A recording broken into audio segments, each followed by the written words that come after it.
Buddy. Good to see you. This is Duck, your friend, your buddy Duck.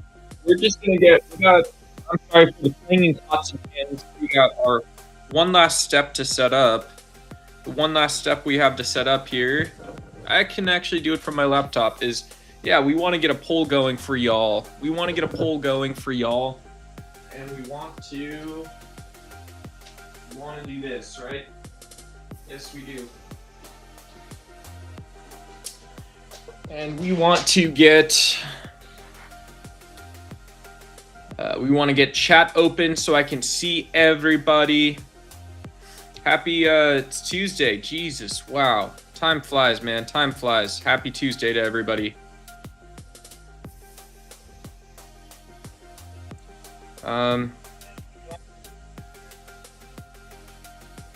Here we go.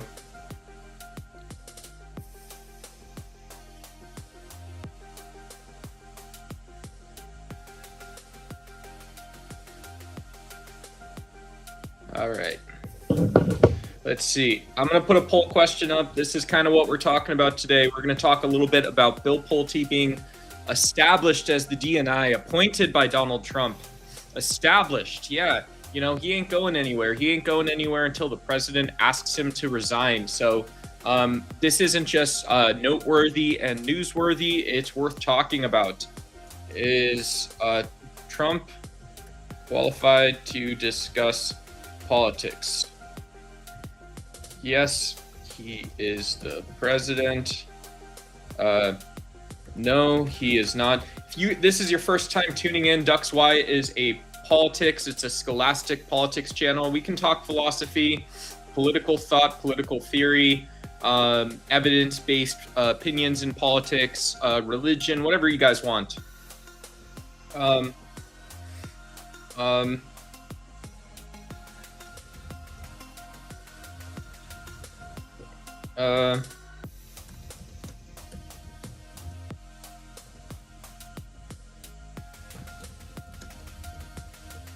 Okay, cool.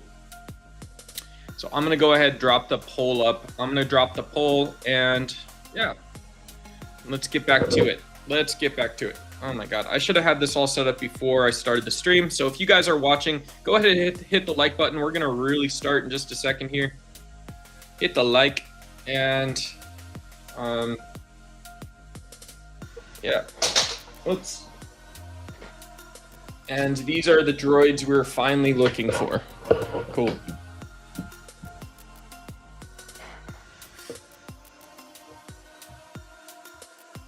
Cool. Yeah, so biggest news today, I think, is Donald Trump's appointment to backfill Tulsi Gabbard's position. So if you guys remember, in the news just a couple days ago, Tulsi Gabbard, former Democrat, who joined the Make America Great Again anti-GOP coalition, whatever it was, whatever, she ended up resigning from Trump's cabinet. And we take note on the channel that she is the fourth female Trump appointee to resign. I'm not telling you guys to go like full Gloria Steinem or whatever that would mean. Maybe it doesn't mean that much. But if we're talking about whether or not Trump is qualified to lead from the office of the presidency, one would say that, yeah, we can loosely imagine someone with a track record of being anti-woman who then goes forward to give women the hardest jobs that he knows are going to be unpopular. Trump isn't that dumb. That's what it looks like to me. Donald Trump said, hey, ladies, come help out the first leg of this, this presidential journey, and then you can go back and do whatever it was you wanted to do. And again, we're talking Kristi Noem. So Kristi Noem is maybe, in the scale of like going from LeBron James to maybe like J.R. Smith or someone in politics. Yeah, or Scottie Pippen, whoever. Yeah, she's on that scale, right? She's a great politician in her own right. Even if we disagree, she was a governor. She managed that big state budget. And so we would imagine Kristi Noem should have had some reason to be successful. Yeah. Hey, what's going on, Stuart? Yeah, so Gabbard resigned because her husband has cancer. So we're obviously hoping for a speedy recovery for Tulsi Gabbard's husband.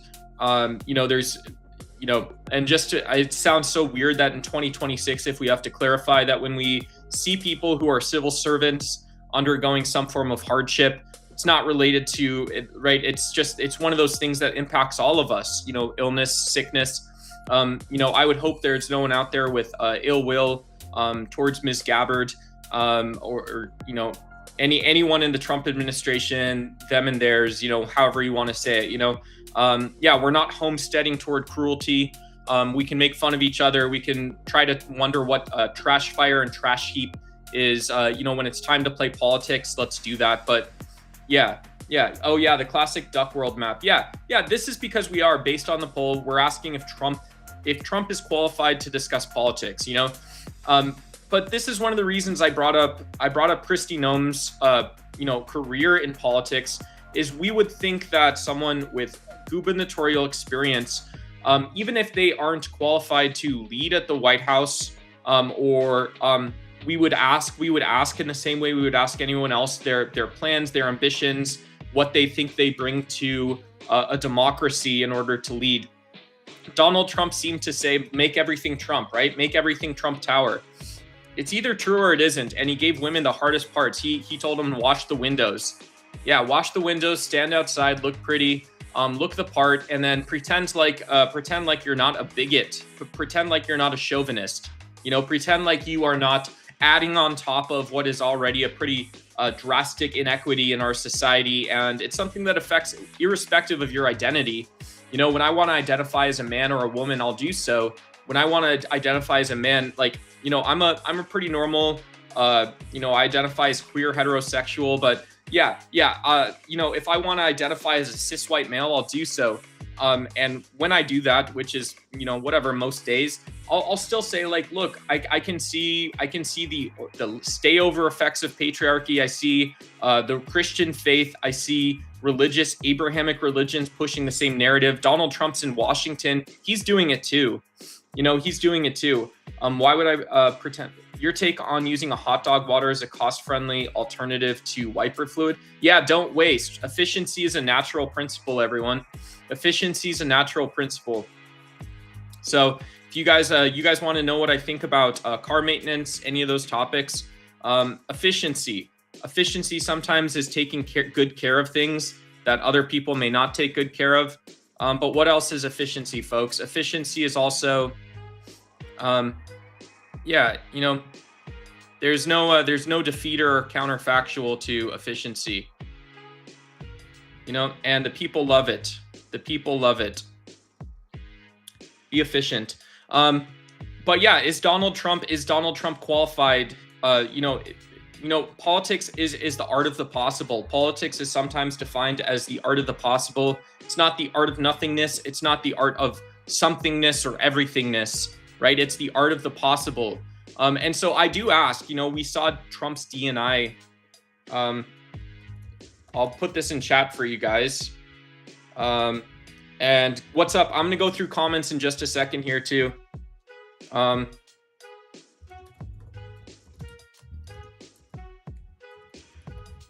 So Bill Pulte used to work for Fannie Mae and Freddie Mac, right? He used to work for these housing and finance agencies. His dad started Pulte Homes. If you guys are in the Southwest, in Arizona, Pulte Homes is huge. So I know Bill Pulte.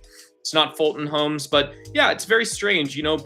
These people that have been close to politics, sometimes they do philanthropy. They're involved in education. They're interested in institutionalism for good reasons, but I think we can ask in good faith whether or not someone like that is qualified to be working basically for the CIA. Feudalism from Red Hussar. I mean, I don't know. It's kind of a random question. I think feudalism is it's an appeal to inefficiencies or weaknesses in a government structure, and it's also lacking principles. Right? When we say that modern systems like oligarchies, maybe someone has politicized something like distribution of wealth. When we look at stratifying decision making, right? As someone who supports liberal values, if we talk about liberalism and feudalism, I would say, well, feudalism doesn't think about how decisions actually occur. Feudalism doesn't think about a lot of different stuff. So do I find Muslims to be chauvinist? I mean, that's a very sweeping statement, May. I wouldn't say I find Muslims to be chauvinistic, but I do think the person, like a group of people of Muslims, if they can be identified out across, are Muslims or Christian chauvinists? Well, the Christian faith is patriarchal and chauvinistic.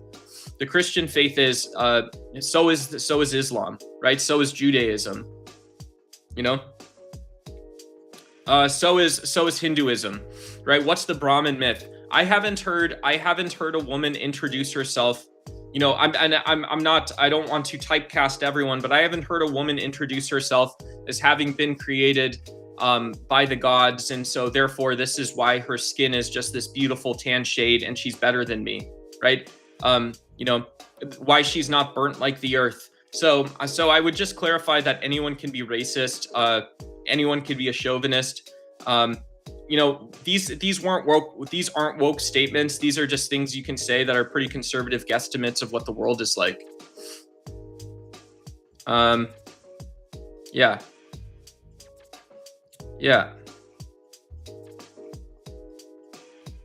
But I don't know, guys. I don't know. What do we do here? The greatest American delusion: fear the 1% Muslim takeover while AIPAC literally runs Congress. Yeah, I mean, I think good information is one of the best ways to dispel misinformation. Good information is one of the best ways to, and so that's partially why we can ask, I think, is Trump qualified to discuss politics too? I mean, there is a world that exists where Donald Trump just never was and isn't qualified to discuss politics, actually. And in this world, you say, well, Donald Trump never actually became studious. Donald Trump never listened when people told him things. And in some sense, he's just exactly like Cam Higbee or Charlie Kirk, right? They appeal to worlds that don't actually exist, and it's appeal to basically your own beliefs. That's not politics. It sounds nice, but the internet doesn't understand that. Just saying, well, I have beliefs. Cool. I have beliefs about frittatas for breakfast. I can have beliefs about what might make my car go faster. That's not political. Yeah, saying that I want to supercharge a Dodge Hemi engine or something like this, or I want it to be turbo, right? I drive fast enough. I want a turbo, not a supercharger. This isn't a political belief. This is just something you're going to go do. It's not about distribution of or the production of political goods. It's not about the production of rights. It's not about the production of economic systems. It's not about the production of international law. It's not the production of regional order. And it's not the production of, both domestic energy security as well as international energy cartels. So you guys are in the US, my US audience, you guys are filling up at the pump today. You should ask if Donald Trump's qualified. He just assigned a home builder to work for the CIA, basically. This is how dumb Donald Trump is. Yeah, looks very stupid. I don't understand what world this is where, if you can imagine my surprise or my intrigue, you can imagine Magnus Carlsen or another GM, even IMs, right? If you guys are on the internet, Anna Kasparian, great IM. And you can look at, her mom's a GM. But yeah, you can imagine a chess game, and just because you're done playing, you're sick of playing the chess game, you decide to put in a low ranked chess player to go play a grandmaster. That's not how you would do that, right? You would put in another grandmaster to go have that conversation. If you decided that there's somehow corruption or cheating happening, and and Donald Trump doesn't listen. Yeah, Donald Trump, he doesn't listen. Or again, if the top of our sort of desires and beliefs are like, well, and this is fine, right? This is 99% of my life is like, well, I would like extra vegan cheese on my extra cheesy vegan burrito. And what puts that together for me is the fact that there would be extra cheese, right? That's the world I want to live in. That's what I want to accomplish. And so I don't see how Donald Trump is splitting the difference for Americans. I don't see how Donald Trump is, is bringing that conversation down. Make America great again was for everyone. But yeah, you know, you can't explain whether or not you're firing women. You can't explain if you're conducting an old blood feud in Iran, right? You know, it's not beating the same drum. It's not beating the same drum. It's actually asking how Donald Trump, in what sense Donald Trump is qualified to talk about politics. Not even to act, not even to lead. In what sense is Donald Trump qualified to discuss politics?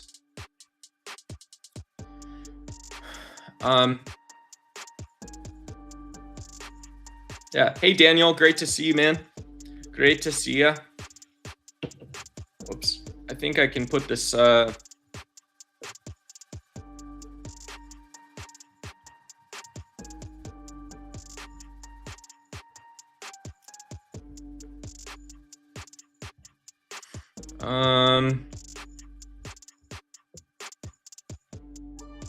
Cool.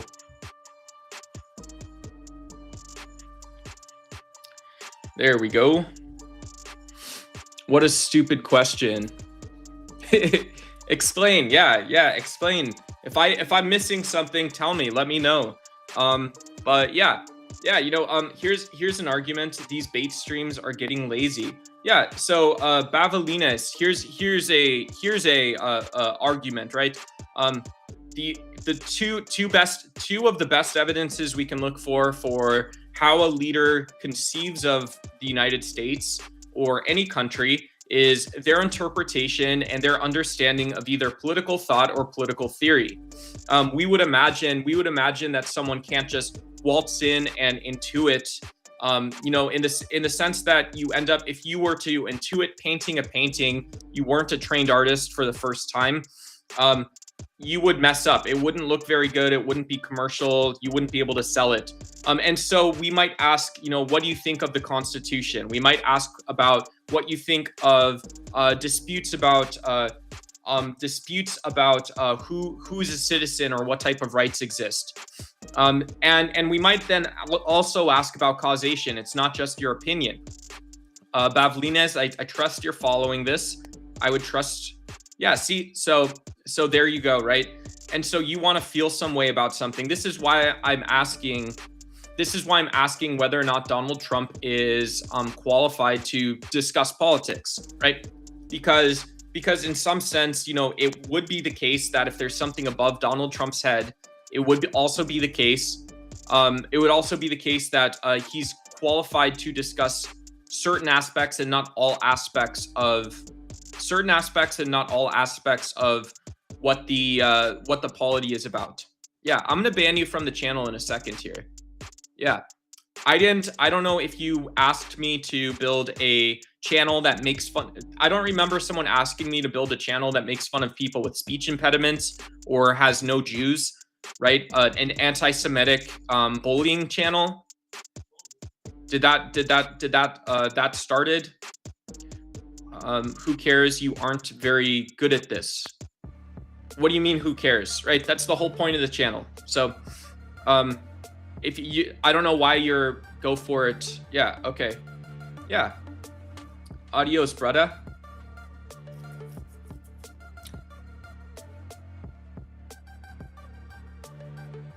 Cool. Yeah, please let me know if you come back with alts. If you have alt accounts, please let me know so I can ban those as well. Yeah, I don't want you, if you're going to emotionally abuse people like an abuser, I don't want you on the channel. Why is it reaffirming? Yeah, May, you're talking about, so, you know, if you're talking as a doctor treating an acute condition, you know, there's, yeah, you know, in the context, here's the big difference is in the 1990s and 2000s, anyone that remembers this, you know, you might make fun of Hollywood stars getting Botox or nose jobs and things like this and saying, well, yeah, cosmetic surgery is just that. And so there's a huge difference when you're talking about morphology, function, and, you know, whatever, and treating acute symptomatic sort of forms of things. And so I'm not qualified, you know, I think it's fine to say on the internet that a discussion about identity, maybe we could talk about identity politics and political thought, or identity politics and political philosophy like Donald Trump's encouraged us to do. Okay, cool, Donald. That's not where I would start, but yeah, right, because I'm an actual grown ass adult living in the United States in 2026, so that's not where I would start. But if you want to talk about identity politics and political thought, or identity politics and political philosophy, yeah, that to me would relate to issues that literally have very little to do with me. That's my conservative leaning. My progressive Democrat side would be like, yeah, let's talk about it. Let's talk about whether or not it is the case that we have a serious problem with democratic norms. We have a serious problem with violence in our society. There is such a thing as a transgenocide that's occurring, and there isn't legal protection for people with transgenderism. I don't know why suddenly I'm going to John Hopkins to have that discussion. That's what I don't get, May. That's what I wouldn't understand.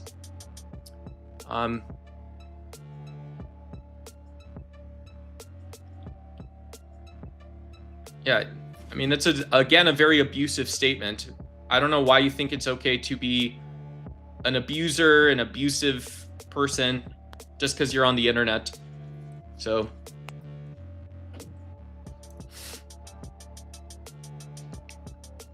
yeah, that's not conducive to having a functioning brain. That's not conducive to being a adult. That's not conducive to asking questions.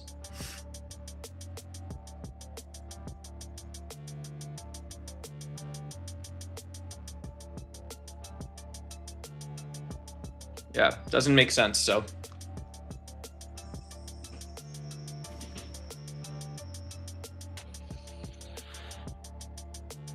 yeah, I have no idea what stand up to sausages mean. Yeah, if you think of the sausage of political science, though, if you think of putting all of political science in a little casing and saying, yeah, this is something that, yeah, JD Vance wouldn't be unfamiliar, as incompetent and spineless and gutless and I think delusional as JD Vance is. I don't know that JD Vance is qualified to comment on politics in reality. He's certainly not qualified to lead, right? Maybe that dichotomy, how can you comment or inform us on politics, and then how would you lead? How would you lead? How would you make decisions? How do you conceptualize of the organizations and what's going on in the world?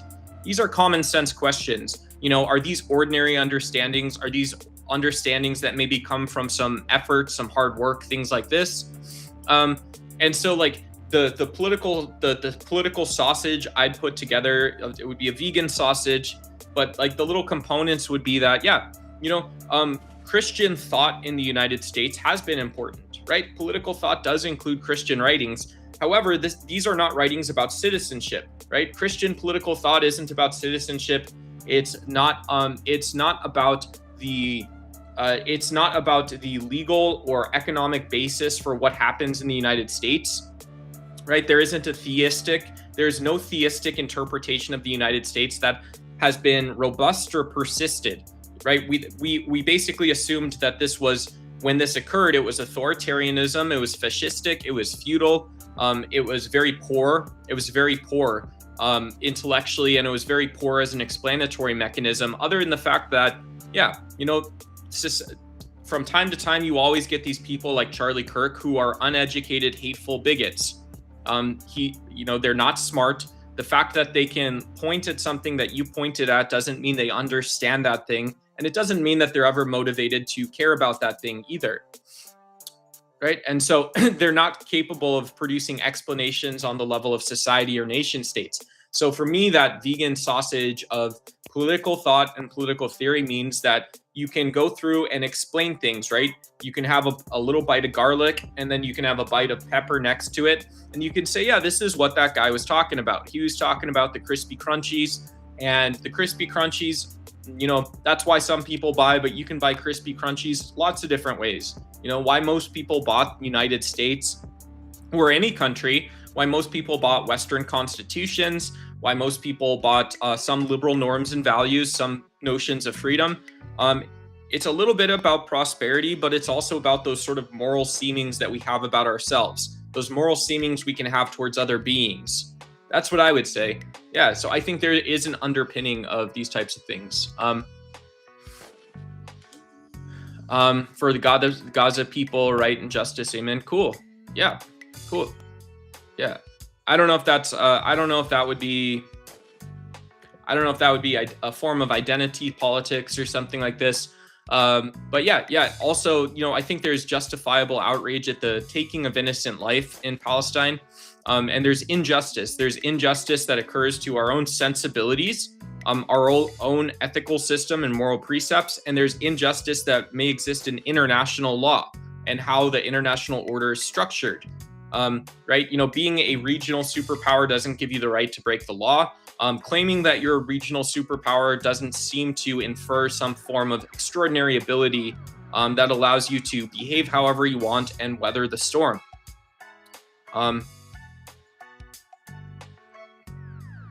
Yeah, I don't know what that means, mastery of life. I wouldn't know what that means. I can pop that comment up if you want to. I don't think there's a way to explain what this means, just to be totally transparent.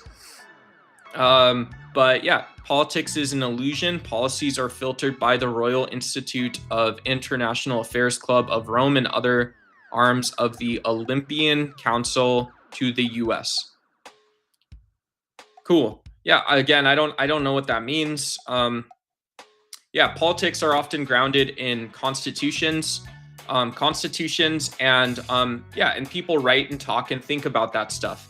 One way of looking at it is the Bill of Rights, the amendments that came out separately from in the United States came out separately from the bulk of the Constitution. And then having these things become practical and actualized and realized takes a lot of history. It takes time, right? It takes time. It takes law. It takes sometimes money. It takes electing better politicians.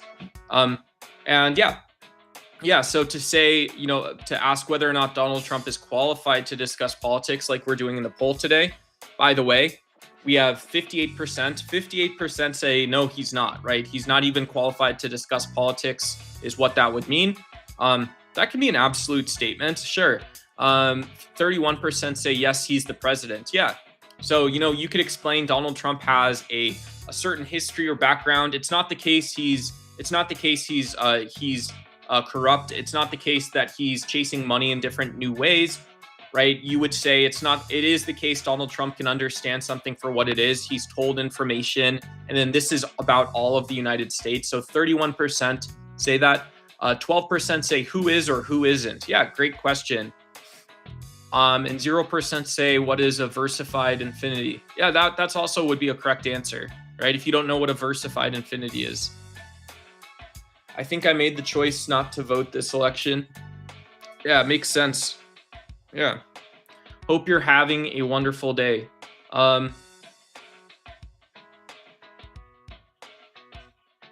Stuart 2004 is voicing what appears to be a poorly evidenced you're politicizing Charlie Kirk's death because it's not about, right? Here's what I know about Stuart's comment here. Thank you, Lola. Thank you. Good to see you for him. Stuart, I believe, is making this opinion or argument that, well, if we know that this is not actually a description of the world in which Charlie Kirk was killed. So you're politicizing Charlie Kirk's death and saying you're spreading a Christian oppression narrative. He had a future in politics as a Republican, and his life was taken, and Democrats rejoiced. Very shameful. Yeah, and we could cut you off by calling someone a deranged homosexual. It sounds like already you're coming, right? You're probably not capable of making the types of judgments at the end or doing anything with them, right? One would assume in politics, because there's praxis, because there's real politique. Let's just say we were talking about not Charlie Kirk. Let's say we say you're disqualified from talking about that topic. You're disqualified from talking about political violence or having an opinion about it because of your extreme level of ignorance and hatred, right? Because it sounds like you want to bully people. You want to see bullying happening. You want to see abuse in society, not politics. So, Stuart, we disqualify you from whatever it was you thought you were talking about. But we do talk about something. We talk about utilities or something like this. We talk about utilities, or we can talk about income taxes. We can talk about changes to graduated tax rates. We can talk about the role of honesty in Washington or whatever it is. Any of these topics maybe are good for you, right? But eventually at the end, when we have that conversation, you want to produce a true belief out in the world, and you're not going to be able to do that. You're going to be able to just go out and say and do something. I don't think that is actually expedient. It's not honest. And yeah, it's, I think it's prone to, like Charlie Kirk, extending your beliefs beyond a fence line where it doesn't actually apply. It doesn't actually apply, and it just seems to be the case that, I mean, it seems very scary that you don't know what's going on. It seems that as a politician, you wouldn't have the ability to take responsibility for things that you say and do. And so I wouldn't think you're qualified to discuss whatever it was that you're trying to talk about. Again, and that's maybe a lot of credit being paid into the fact that what you said is bigoted and hateful. Yeah. So you're a bigot and a hateful person. And you may also have these delusional beliefs that only apply to your own world about religion. So yeah. I don't know what a deranged homosexual is, but it appears you want people to believe that a deranged homosexual is something that exists. So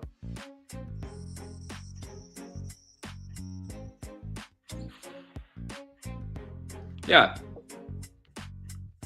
We can just get Stewart off the, yeah.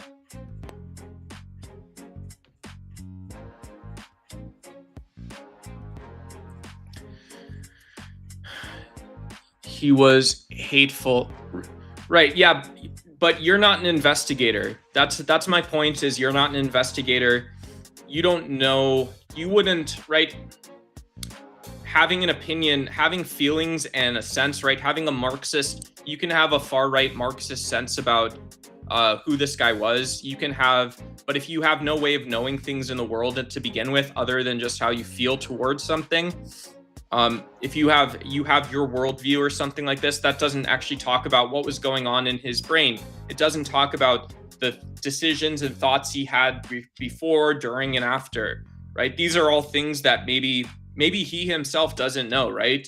It's not in some subconscious sense, but a human behavior is complex, psychology is complex, right? This is why we typically give this over to investigators.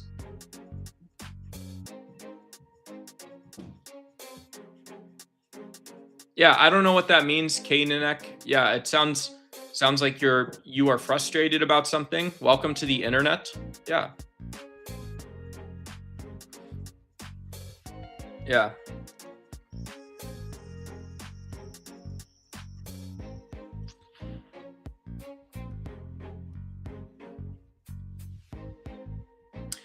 Good to see Ms. Almost High in chat. Good to see Almost High. Very cool moderator on the channel. Today we're discussing whether or not Donald Trump is qualified to be president. We're focusing on Bill Pulte's, right? We're talking about Bill Pulte being appointed to DNI. This is also happening on the same day Mark Wayne Mullen is testifying. Mark Wayne is testifying as DHS secretary. I saw a little bit of Katie Britt seeming to push into him, emphasizing that Washington and federal politics. Here's what's happening right now, actually, is some Republicans, even those that aligned with MAGA, are saying, yeah, we are not living in cotton candy land. We never were, actually. For the grown adults across the aisle, it's never just been whatever you say you want it to be, right? There's never been a cause that exists there just because you say something is some way. So Katie Britt kind of pushing into Mark Wayne Mullen and saying, to me, I read it as, well, we can keep scheming and dreaming around MAGA, around this person, Donald Trump, because why not? It's a democracy, so you're allowed to do that. But she seemed to be, to me, implying there are demands coming out of local politics and Washington that are not just leading up to this MAGA message. And so we, it's funny because we can ask, is Mark Wayne Mullen qualified to think about that, right? Is Mark Wayne Mullen qualified to think about that? He was someone in a sort of poor, failing state like Oklahoma, falling behind on homelessness, falling behind on utility development, falling behind on education. And he spent his time doing what? He spent his time going around Washington talking about, hey, what's going on, Aaron? And Mars, good to see everyone. Good to see good to see people. He went around, Mark Wayne Mullen went around talking about illegals. He went around talking about brown people. because it was convenient, because that's what everyone else was talking about. Where is your broccoli? I don't know, man. Yeah, crunchy broccolis and stuff like this. Who knows, right? One would imagine you can walk right past it and not even notice it. Yeah, so it goes, right? So it goes. You know, no marriage, no fight, no nothing. Yeah. Heck yeah.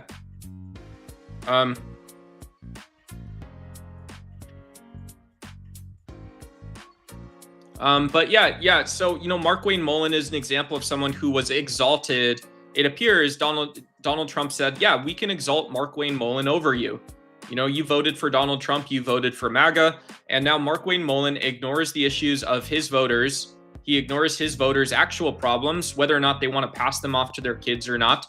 And then whether or not you want to be ambitious, right? People like AOC are ambitious. People like Ron Paul were ambitious. I don't care. It's not a left-right issue. People like John Huntsman was ambitious, right? He was dealing all day with technocrats and bureaucrats in China who were telling us that there are environmental problems. There are externalities coming from energy expense. And yes, in China, civil planning around great success of an economy takes time and effort. But guess what? We're in the United States. We can't learn from no Chinese Communist Party. We can't take everything to be meant from the fact that someone else has similar problems to us. And so even on the Republican side, as far back as the 2000s, 2004s, 2008s, there were voices saying, guys, we have to straighten the ship. We have to straighten the ship. This is what conservatism is. Conservatism is not buying a billionaire to go play army, buying a billionaire to go play president, buying someone who's unqualified to do the job to put his friends in office. You know, I'm not trying to talk down to you and be condescending, but where would these people actually sit? They wouldn't sit in explanations and they wouldn't sit in philosophy. So what are they doing there? No one would call Donald Trump a philosopher. No one would call Donald Trump a theoretician, right? No one would call Donald Trump a philosopher. No one would admit that he's doing theory. Donald Trump's writings would not be looked back on as important. Donald Trump's mad ramblings when he's talking about Tylenol and autism and putting home builders in a position of national security importance does not make any sense, guys. Guys, whatever.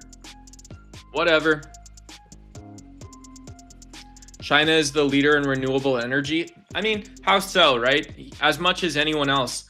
I mean, that's such a spineless statement. I mean, the United States and China are both going to be consuming 25 million barrels of oil a year within the next decade. 25 million. And so that means that we are, here's how drastic this is. It's like, you know, once you flip the fryer oil on, you know, that thing starts heating up, it starts growing and going and going. It's just going to keep going. So, what are you talking about? A word?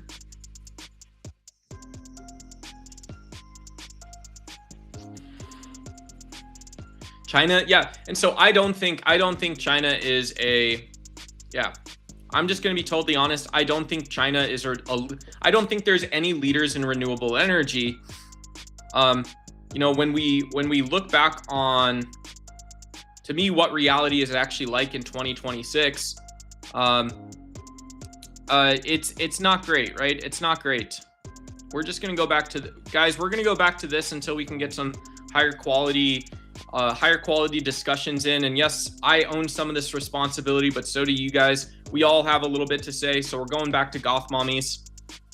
Yeah, we're going to go back to goth mommies, but tell me how, yeah, it's a lot, right? It's a lot. 25 million barrels seems like less than expected.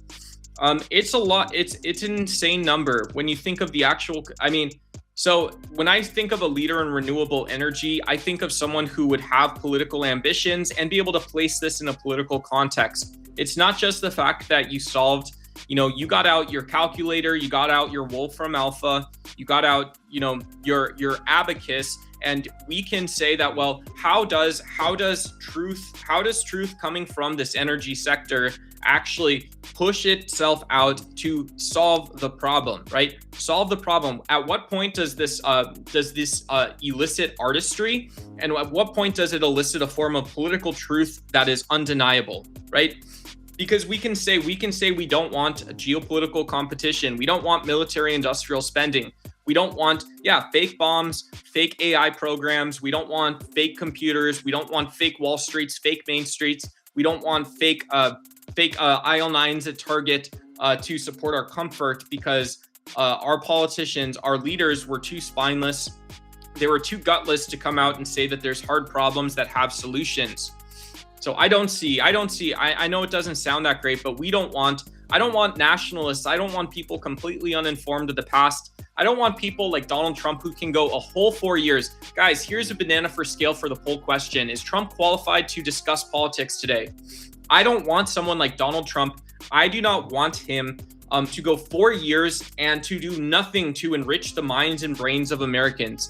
Look, I'm not telling you that you have to be some Harvard PhD. I'm not telling you that you have to be like the most educated, informed voter of all times. But can you imagine a president that goes 4 years and as a result, people are universally dumber because of him?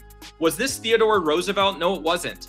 Was this Barack Obama? No, it wasn't. Was this Joe Biden? No, it wasn't. Was this George Bush? A little bit. Yeah, it seemed George Bush had his feet in so many problems. But even the Bushes seem to appeal to these, what eventually became a failing ideology, of free markets, of the world just solving its own problems, things fix themselves, things correct themselves.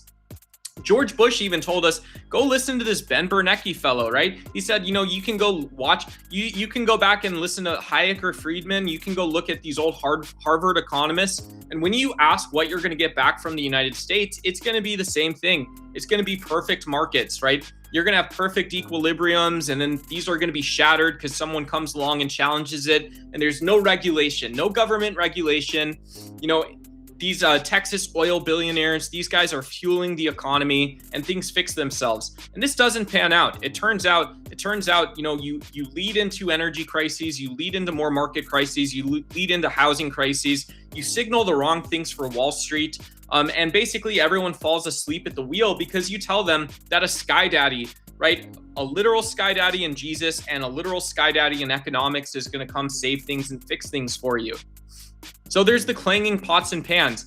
And and it's curious, someone like Bernie Sanders comes out and what he asks or mentions is that let's think about the Theodore Roosevelt. Let's think about how he felt the American spirit was both corruptible, but in some sense, the essence of what politics is uncorruptible to the incorrigible forces of economics. At the end of the day, when our base instincts to gain wealth, to identify and become as an economic actor, these things are less compelling than the fact that politics is about a good life. Economics is about property. Economics is about what you own. It's about what you command. And this isn't what a person is. At the end of the day, on the whole, when you take a nation of 350 million diverse souls, spirits, or living flesh, bodies, brains, and the whatnot, I think we see that from the perspective of Theodore Roosevelt, this latter description is 10 times more powerful. It is what creates the artistry. It is what creates the clanging pots and pans, the rock star sort of feel and mentality. The next generation might get some form of fusion.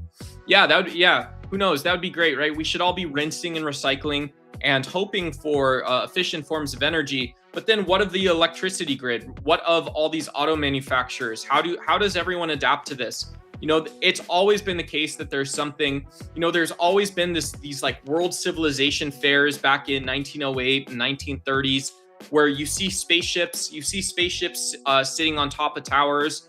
You see all these inventions of the future, right? Your radio is telling you what you're listening to. Your microwave is going to pop food into it. And so saying that you can produce this chemical reaction in some sense does redefine what politics may be about.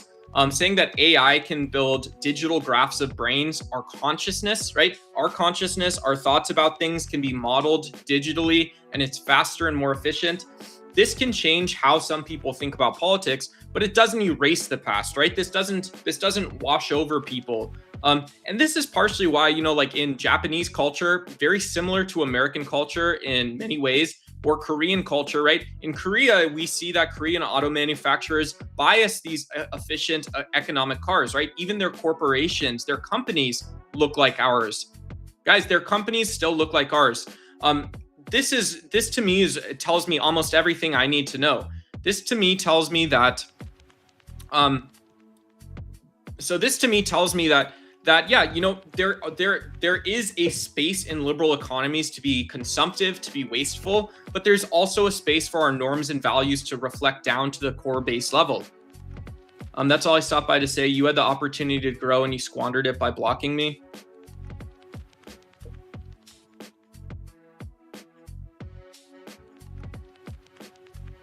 What happened? Hey, what's going on? Hey, Allah. Good to see you. Good to see you.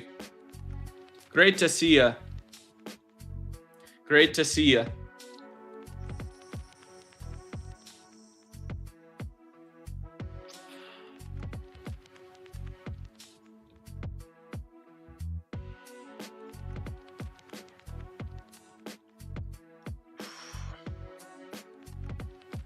All right.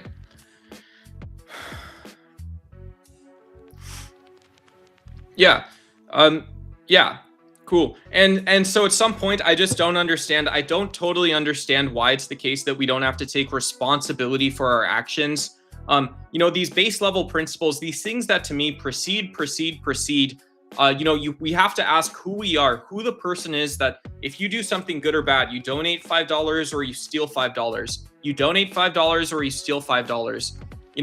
You can ask either who the person is that does either of these tasks, or you can ask, do you take responsibility, for the good and the bad of these tasks? This comes way before we get to politics. This comes way before politics is having these common sense interpretations, explanations, the way that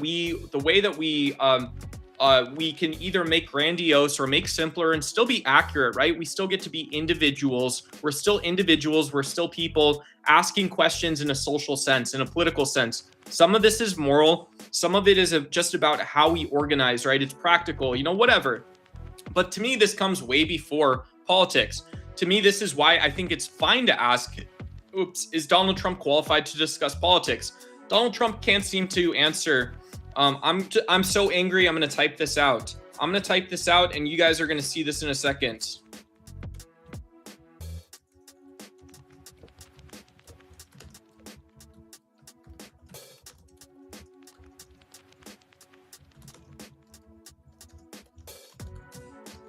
So is it the case guys, is it actually the case that Donald Trump is trying to put Iran back in time or something like this to the 1980s? He wants the IRGC. He doesn't want it to look like a democracy. He doesn't want it to look like a country that has half of the population with college degrees. Just as someone who's wondering if diplomacy is possible in the region and based on the US interests and what's going on at that time, is it the case that Iran is a state that has had 2% military spending compared to much higher rates around the world? Is it the case that this is an educated state? Not to Donald Trump, not by the time he gets done with it. He says, you guys can't even agree to be peaceful. This is how violent Donald Trump is. He said, you guys can't even agree to be peaceful. For what reason? I don't know. You could throw a dart at the map and it's as if God or humankind has sent him on this mission, according to Donald Trump, this is a real thorn in the side. You got to clean it up. Very funny stuff, right? I would imagine that this goes back to it's akin to asking, if you steal $5, if you did something wrong, do you admit to it? Can you tell me who the person is that does something good or does something bad? If Donald Trump can't do that, right? He's not qualified to run for student council. He's also not qualified to be president of the United States. The fact that Donald Trump appears completely unevidenced, completely fine, putting random people in office, and having a mentality that you can work with anyone doesn't mean that these jobs should lack merit, that we should have no qualifications of merit for DNI, for DHS, for health services, for anything like this. right? When you're administering the law, you should at least have an ability to understand something for what it is, and you should be able to do so without some delusional appeal to periods of time in US history that have never existed. I mean, it's absolutely insane, guys. I'm going to take my foot off the gas a little bit like that, and yeah, man, let me know. You know, I'm just talking over the world right now, so I apologize for that. Alhamdulillah, Yimsen Nasil Sin. Alhamdulillah. Cool. Yeah, shout out to you. We need peace, says Jacksonville.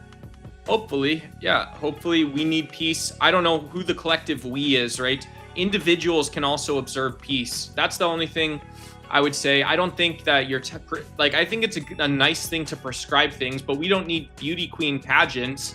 If any individual can open their eyes and coherently ask why it's acceptable to be buying new nuclear missile launchers that anyone can buy when that's the wrong direction, and Donald Trump's encouraged this. He's encouraged this behavior. You know, it's very disgusting. It's very disgusting, sad, and disgusting. Yeah, it's disgusting.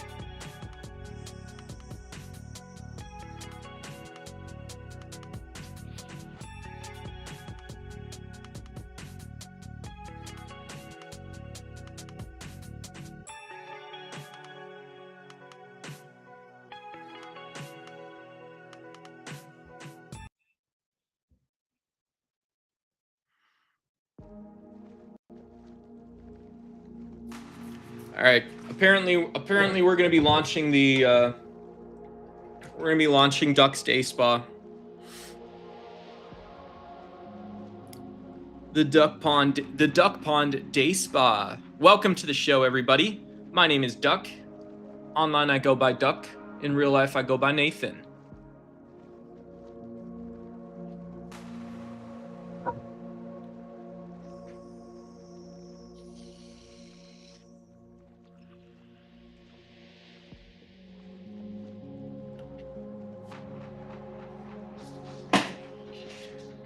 I'm gonna go grab some coffee. I think I will be right back.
One way to gauge the success of any politician is to look at the familiar. In my view, I don't know it's always the case that someone who's in an office such as the presidency, which by its nature is mysterious, by its nature is consequential, by its nature discusses the grave, the powerful, it discusses potential, it discusses what must be and what isn't to be, and it discusses these things in a scale that affects all of us. We should be able to allow the possibility and space for someone like Donald Trump. What are you talking about, Bronson DeVille? We have one vote against goth mommies.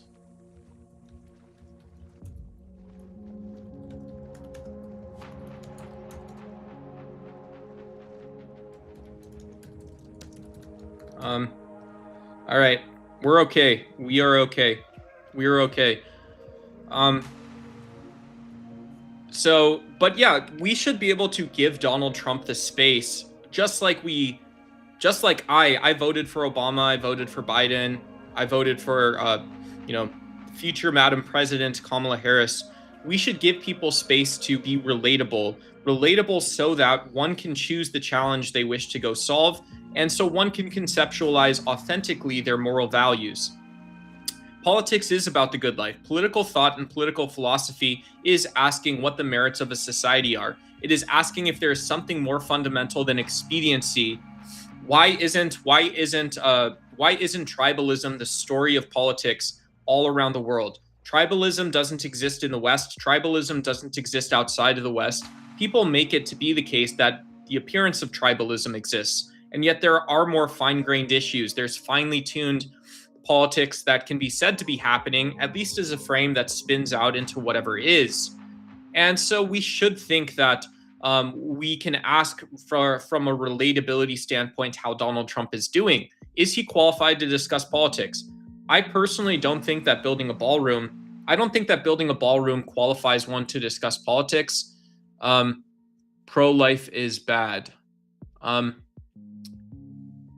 Yeah, I don't believe that discussing building a ballroom while you're starting wars makes you relatable, in the same sense that that Adolf Hitler hosting these military parades to insist that Germans recognize that new iconography, that new symbolism to support Benito Mussolini's and theological notions of imperial fascism would be somehow validated or allowed in Western Europe and around the world. Indeed, Mustache Man in the Third Reich told us that these icons, these symbols, are what would reshape society.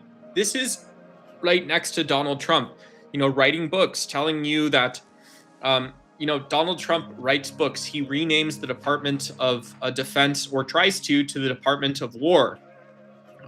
He tells us that the former world, the government that existed outside of ICE, outside of MAGA land, you can put idiots in place, right? More fascistic tactics. He tells us that we can give women the comfort-seeking, nurturing, caretaking jobs of society.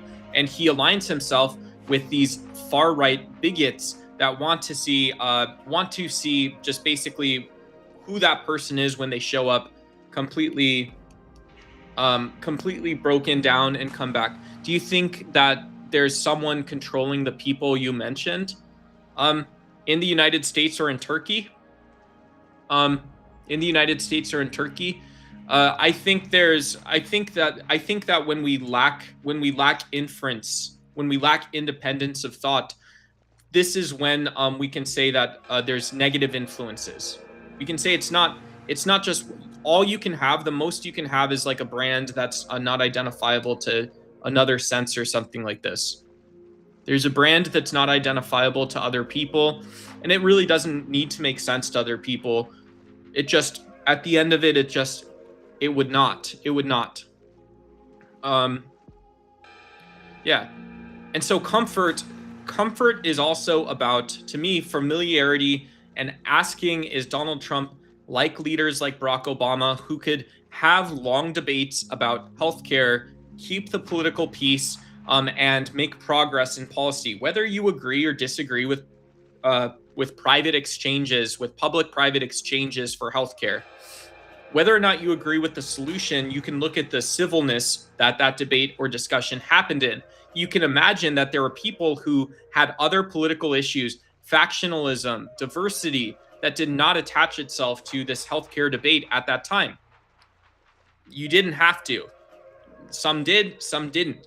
And so I think that because, if we're clearing the space for reasonableness, for a little bit of a tempered response or something like this, then my understanding and belief is that Donald Trump is not qualified, and blah blah blah blah blah blah blah blah blah blah blah blah.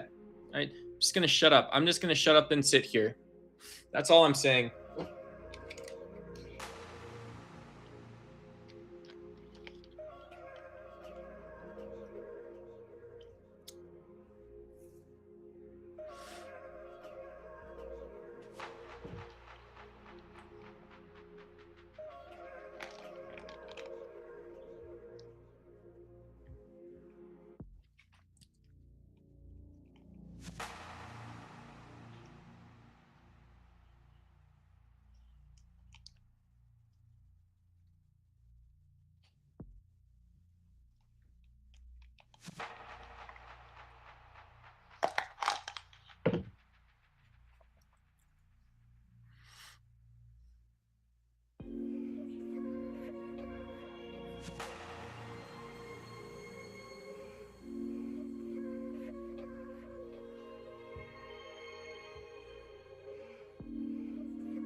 So here's one scholastic difference.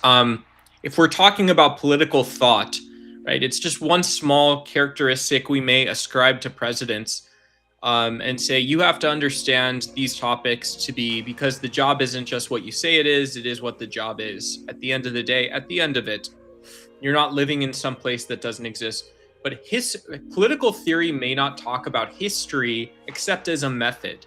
Political theory, this is important when we're talking about explanations, when we're talking about making sense of the qualities and quantitative methods someone uses to support a conclusion. At the end of it, you're supporting a conclusion, right? Someone can ask, what is the logic, right? What is the logic? What is the logic?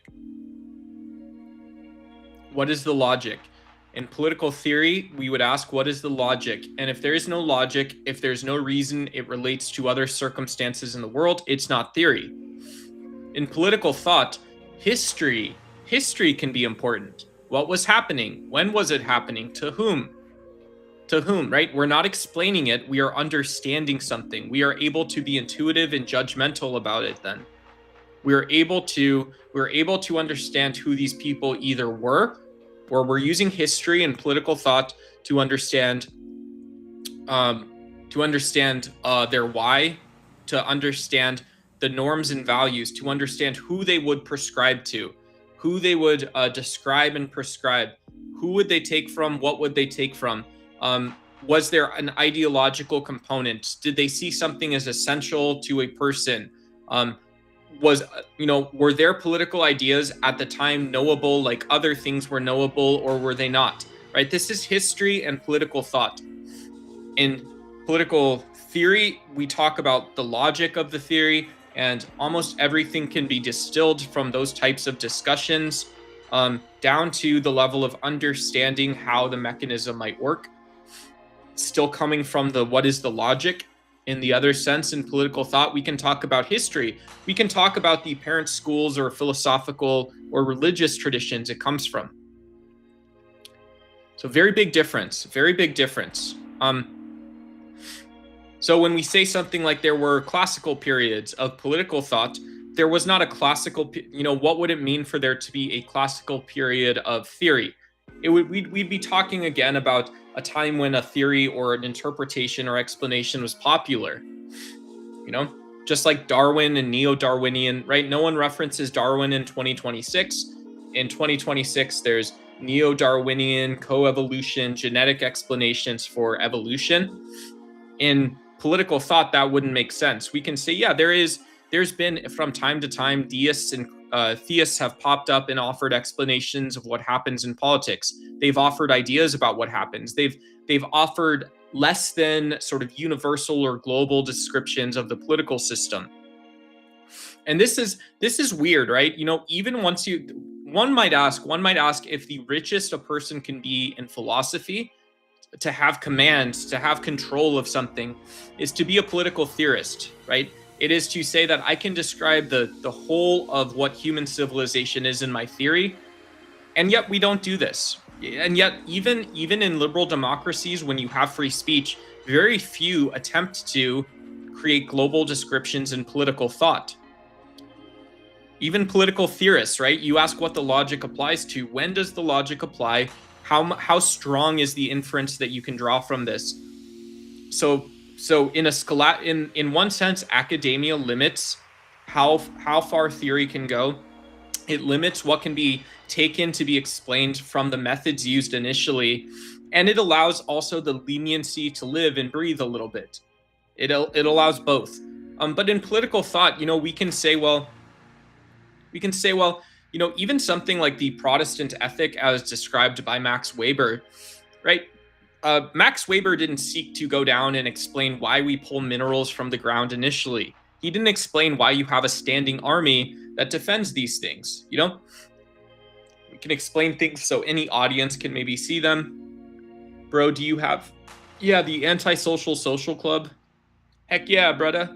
Oh, thanks so much, Aaron. Appreciate, and almost high. Thank you for the stars. I appreciate it. Thank you guys.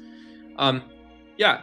And so with Max Weber, you know, if we take his sociological social theory seriously and say that, well, in the West, what makes Christianity either, you know, in some sense, what makes these wealthy societies will themselves out is the fact that the religion, the values taught at the you know, the religion that's taught at the household level pushes themselves to go whatever, whether it's dominate or to go create wealth, to insist on individuals and things like this. And we see this thrive in the United States, you know, that, so why?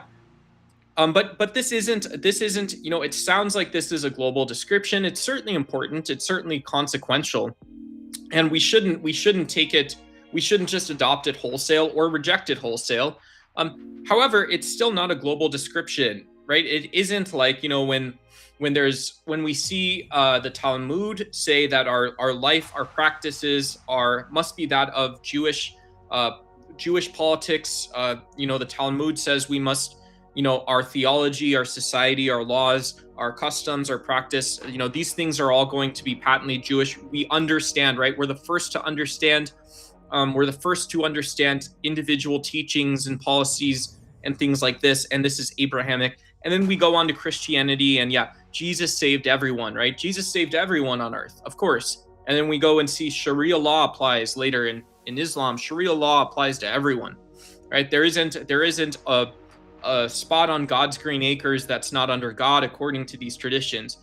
Political thought doesn't have this characteristic, right? And so, you know, this is when we see that clearly there's a difference in MAGA republicanism and what political thought is and what theory is meant to do.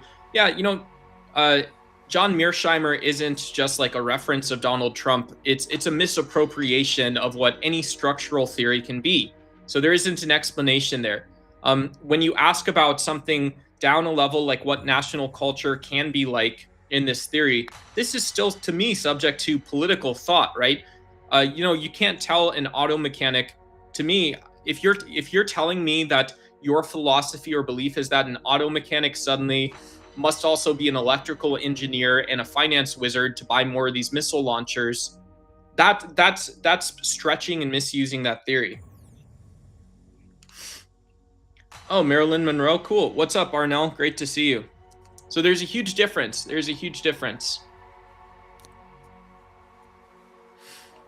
Nice. Is that the Golden Gate Bridge too? San Francisco's a beautiful place. I love San Francisco. I love the city.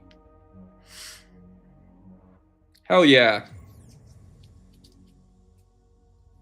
Yeah, these rock stars, right?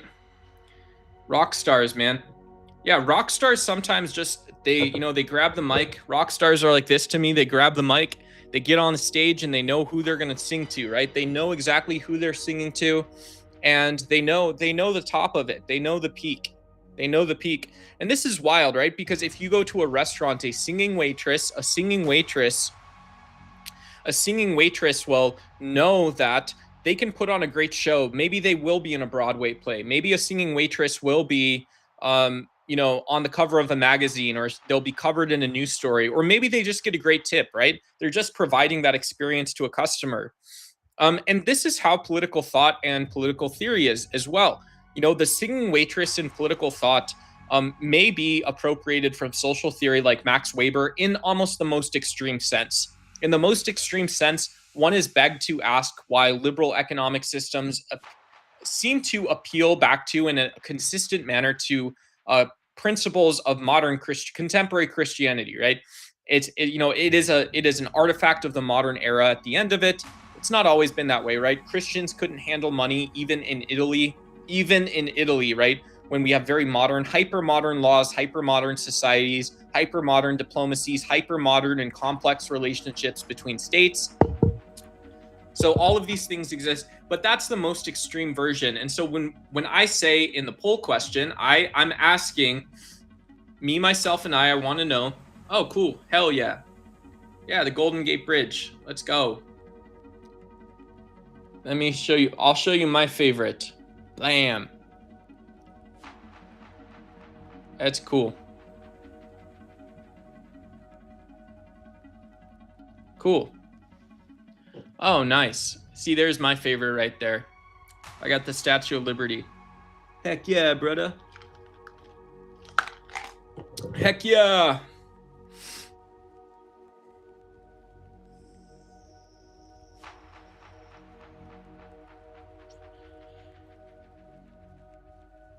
Heck yeah.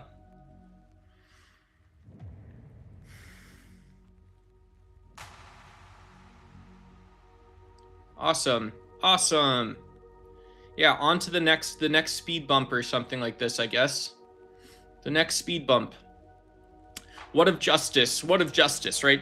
Justice is the term that's often invoked to imply grandiosity too. So interesting theory, an interesting internet theory that we might have.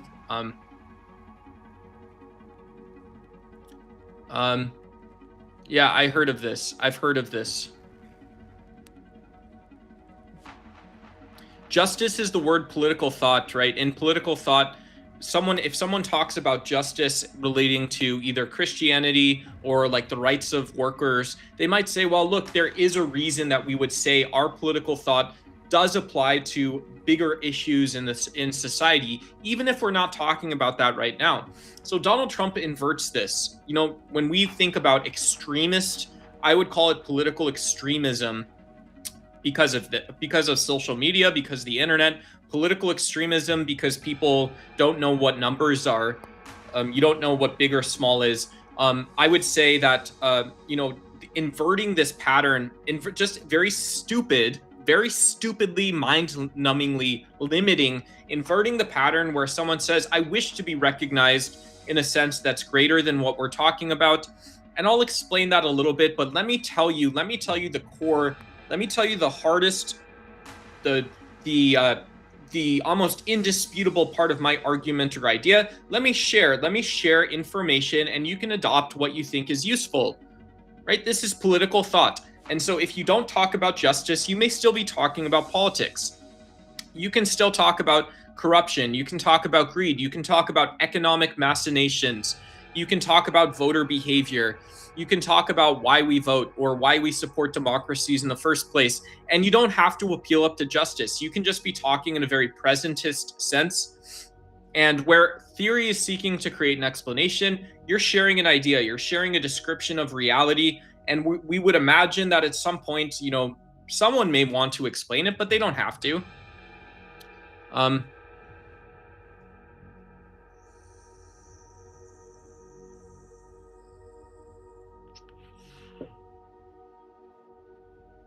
Yeah.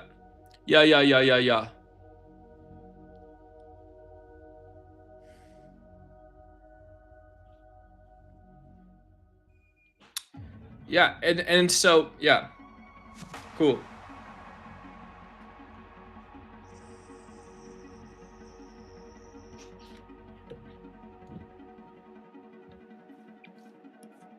Right. Right. Right. Right. Are we starting a cult? Can we start a cult? I don't think we should.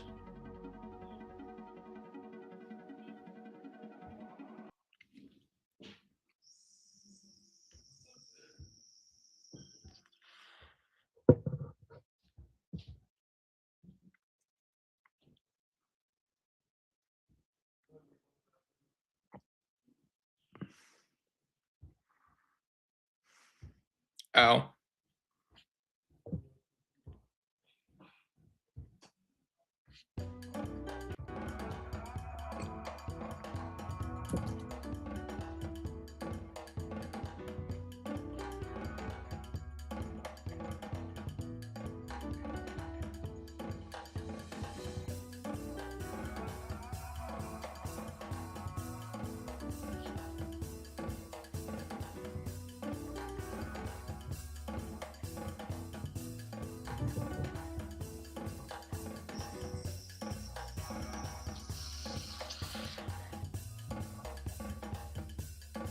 So we're talking about being honest. We're talking about being compassionate in politics. We're talking about being understanding. Being understanding is about being honest and truthful, as well as about not pulling our jabs back. A place like Cuba is really fascinating from my perspective. Cuba's found a way to live within this liberal hemisphere for almost for a century, more than a century. When we look at colonial influences evolving into a period of nation building, a period of democratization, into a period of hegemonic competition, now in the era where hegemony is defined as regional powers, it's defined as this unavoidability of conflict, which we've seen in Russia and Ukraine. We saw this conflict flare up overnight.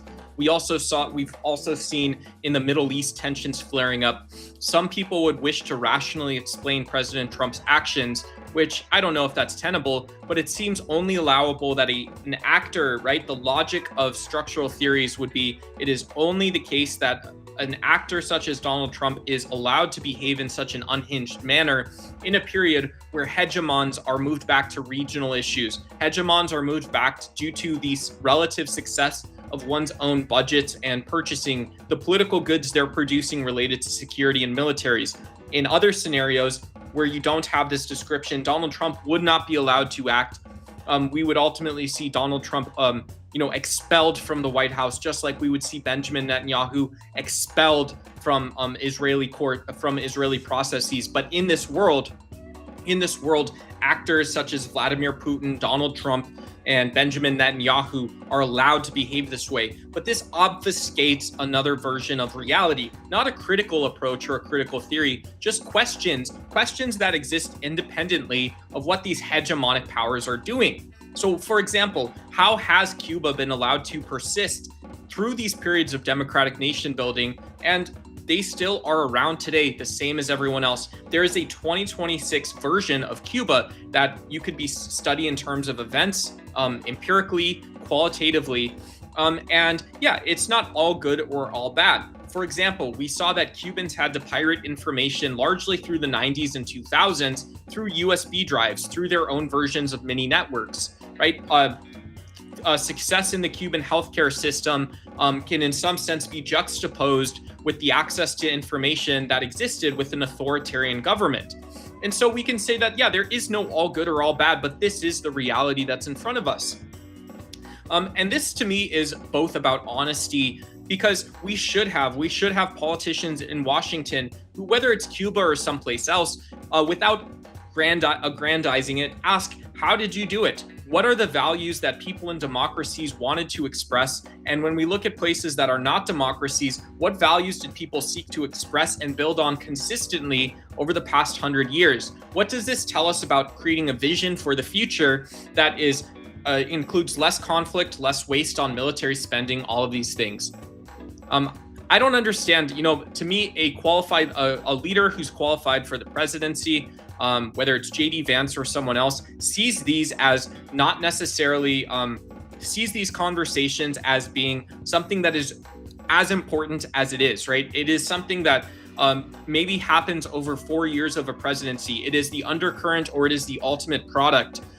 It's not about turning the United States into Little Havana. That would be absolutely absurd. But the person who would even draw that distinction or create that artificialness in the first place is not qualified to lead anything. They're not qualified to be on a local board of education, and they're certainly not qualified to be the president. They're certainly not qualified to serve in Congress. They're certainly not qualified to be a governor. So I certainly hope, from my own perspective, that 2026 through 2028, I wish to see more progressive Democrats in office who seek to explain things not based on religion, but based on what the world is like. Because it's the case we're dealing with a $15 trillion problem. Political thought and history does play a role in thinking about this. It is not the history of your identity. It's not the history of what you believe. It is history. People that are unwilling to bring these conversations down a layer, to me, are absolutely out of their mind.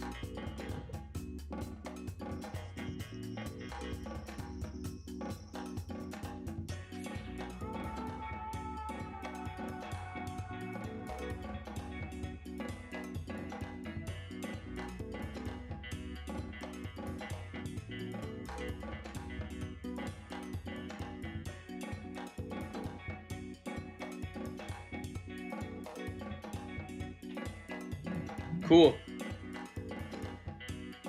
Cool. Yeah. Yeah. Yeah. I mean, I see this as a blend, you know. I see this as a blend is if we're talking about military industrial spending, right? There's nothing that is dishonest about a number like $10 trillion. There's nothing that's dishonest about $2.9 trillion going out every year that you can actually count in the nuts and bolts of military hardware, right? That number is always true. But saying that this is the direct immediate target is also, to me, we can create metaphysical, political, religious, and scientific truths about what we're actually buying with our money. And so, yeah, that's, I mean, generally how I personally try to conceive of those things. So, you know, it allows one to be ambitious, right? It allows one to be ambitious, I think. You know, I don't know.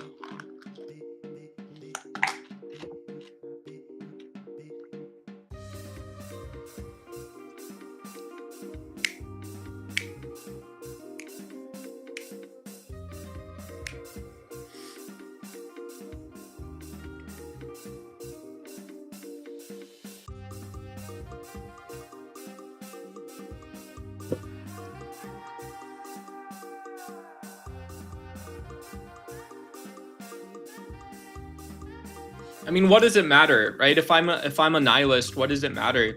If I mean, I would disagree a little bit with. I'm gonna So, so, I think it's an interesting conversation, but um, if if we can't explain why it only costs, you know, $60 for a laptop, it costs $60 for a laptop, and we solved that, and then there's still environmental and humanitarian crises. We don't have leadership in crises politics. How can we be honest about market pricing in the first place? I know that seems like very esoteric, but I don't think it is. I don't think it's esoteric. I think it's predicting that there's unpredictable forces that are eventually going to enter into international politics. Yeah. And so saying that for some reason it is important that you keep selling laptops for $50 or $100 on Amazon. Okay, the world apparently has agreed with that, but also saying that this doesn't preclude the fact that that we have, you know, there are crises politics, and there's institutional and system level politics that has to take place. You know, you know, just if we can't recognize this on the level of identity, I don't know what we would be talking about. I don't know what we would be talking about.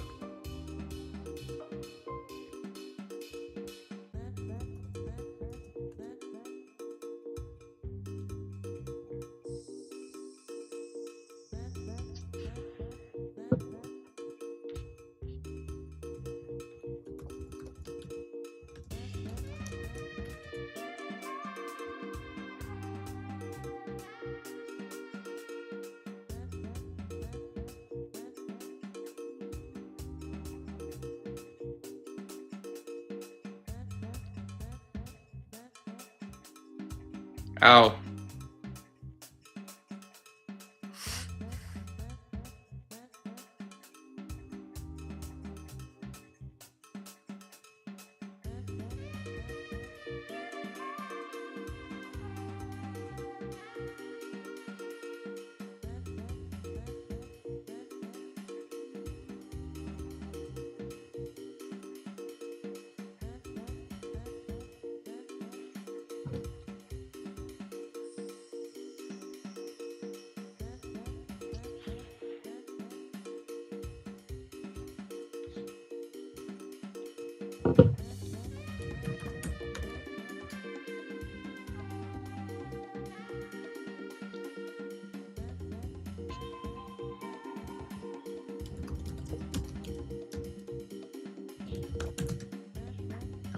What are we talking about? Which one were we? What are we talking about? Oh,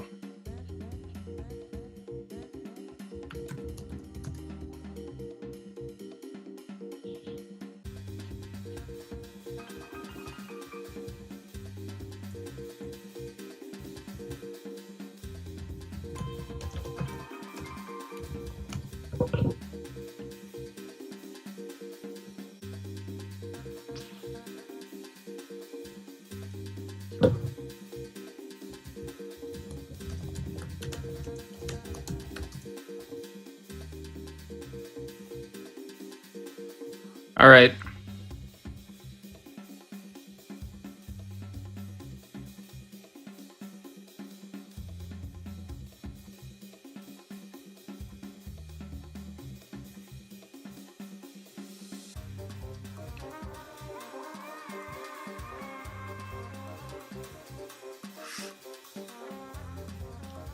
Man, what happened?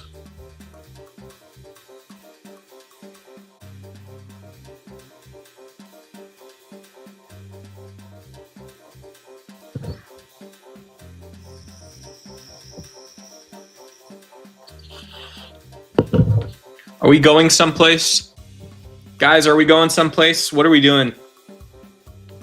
Let's travel someplace. I don't know where to go. Here. Let's go to Arizona. Let's go to my home state.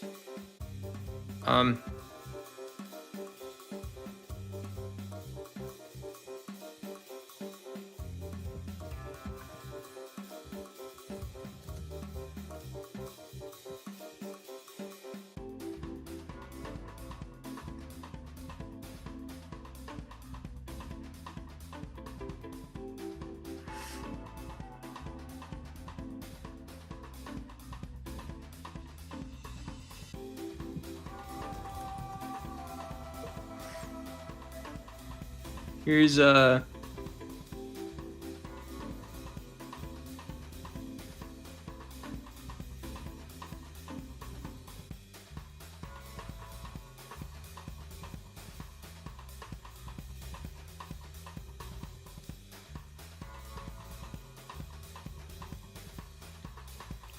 show this one.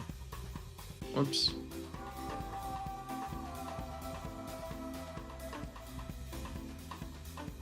I don't know why this is so hard to do.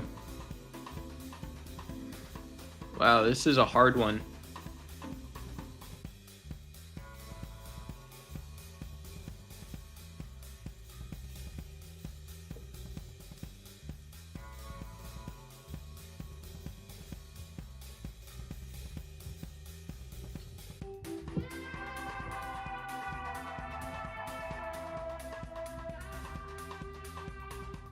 This is a difficult one.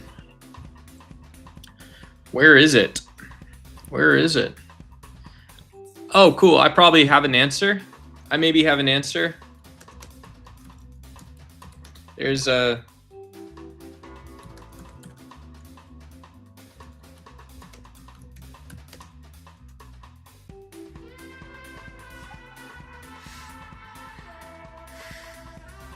Oh.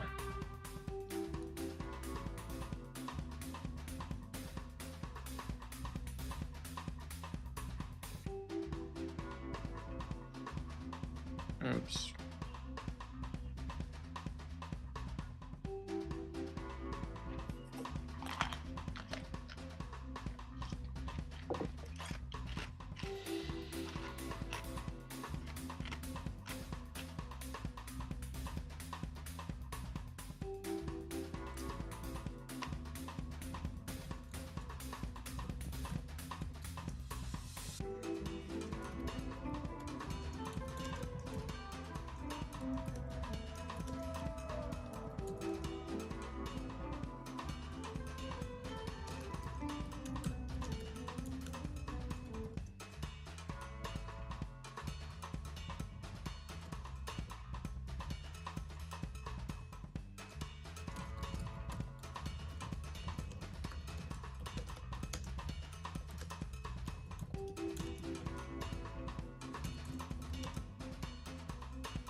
I'm both, James. I'm both Daffy and Donald. I oppose. Yeah, I oppose that. I like actual animals. I like actual animals. James, if we were to get to know each other, I would tell you that I love nature. I love actual nature. I love being in nature. I love embracing my natural side. And so it has long been the case. It's long been the case. Yeah, ducks is about actual ducks, right? Not cartoon characters, not Reddit usernames, not internet usernames. I like actual ducks. Yeah, I like actual ducks in the actual world. And yeah, I eat a vegan diet. I do all kinds of cool stuff in real life. And so all kinds of, in real life, I don't really do that much. But when I do say I do things, it's all about stuff that I've done, that you can do, that we all can do. And yeah, so it's a little bit of both. Yeah, a little bit of both. Whoops. A little bit of both. Whoops.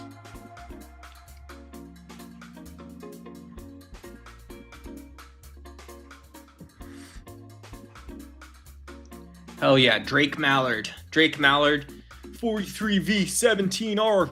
Yeah, never tell him your numbers if you get captured by the enemy. Drake Mallard, special 007, 006 agent.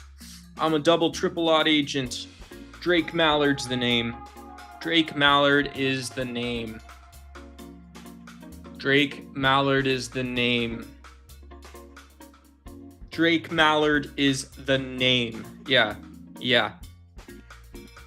I posted yesterday about hylomorphism. It's so interesting. It's a fun, ingestible, interesting topic. It's in my post history if anyone wants to read that.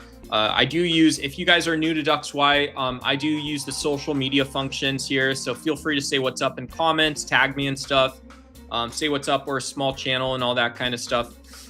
Just kind of doing casual, weird hangout day today. But yeah, so it's interesting because, when we find reflections about metaphysics or epistemology that brings the conversation we originally wished to have someplace else, I think it's a good thing, right? It's a good thing for to embody, understand, and kind of distill at the end of understanding concepts in metaphysics, concepts in existentialism such as absurdity, or if you like Western rationalism, right? What is the interplay?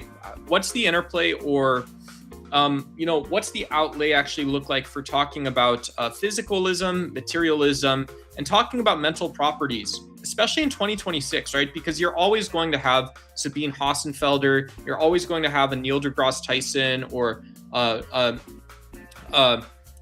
Juan Maldonado. You're gonna have you're gonna have physicists that are telling us that our ordinary perception, because of quantum physics, isn't like reality, but it can be weirder, it can be further away when we talk about whatever the universe is made of, whatever the properties and qualities of the universe are like, or fundamentally are ontologically. So, but anyways, these discussions can go much further. Discussions about absurdity and existentialism, can those go further? Who knows? For Friedrich Nietzsche, that was the nature of reality. For Soren Kierkegaard, it became about a leap of faith to Christianity. For Jean-Paul Sartre, it just, what Jean-Paul Sartre wanted us to ultimately see was that inside of self, inside of any beingness, is nothing, right? There's a void. And there weren't, for Sartre, there weren't religious or Buddhist connotations to it. This was the end of beingness, right? The end of beingness was beingness never started. So, but yeah, the absurdity, materialism, that kind of stuff is blah, blah, blah, blah, blah, blah, blah, blah, blah. Yeah. So what's your thought about the military republic of Pakistan? Yeah, I would wish peace for the people of Pakistan. Just from the West, from my perspective in the US, we see sectarian violence. We see that there's different political wishes, and we see, of course, the fall of democracy, right? And so, yeah, I would hope that Islamabad, when I think of these periods of time that almost appear imperialistic, in the same sense Donald Trump has turned Washington D.C. into a lounge for the elite. I would hope Islamabad can represent the wishes of the people of Pakistan, and yeah, only well wishes, right? And be this the case that there is or is not, political motion there, those types of things is things. So, yeah. Casual and weird makes life fun sometimes, but I appreciate the good times. Hey, what's up? Good to see you, Tony. Good to see Mr. Tony.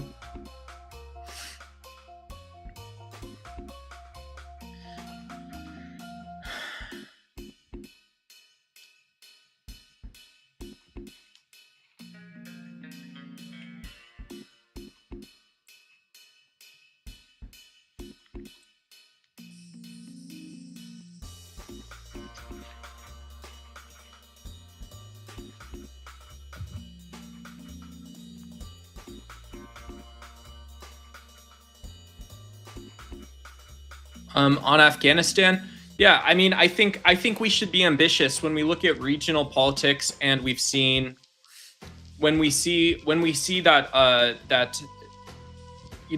think we can look at Iraq and Afghanistan and see the presence of democratic measures. We can see more inclusive measures. We can see less theocratic measures from the outside. The fact that Afghanistan has been under so much international scrutiny, and meanwhile, it's apparently unrelated that there was a 20-year civil war in Syria, right? A decade-long civil war in Syria.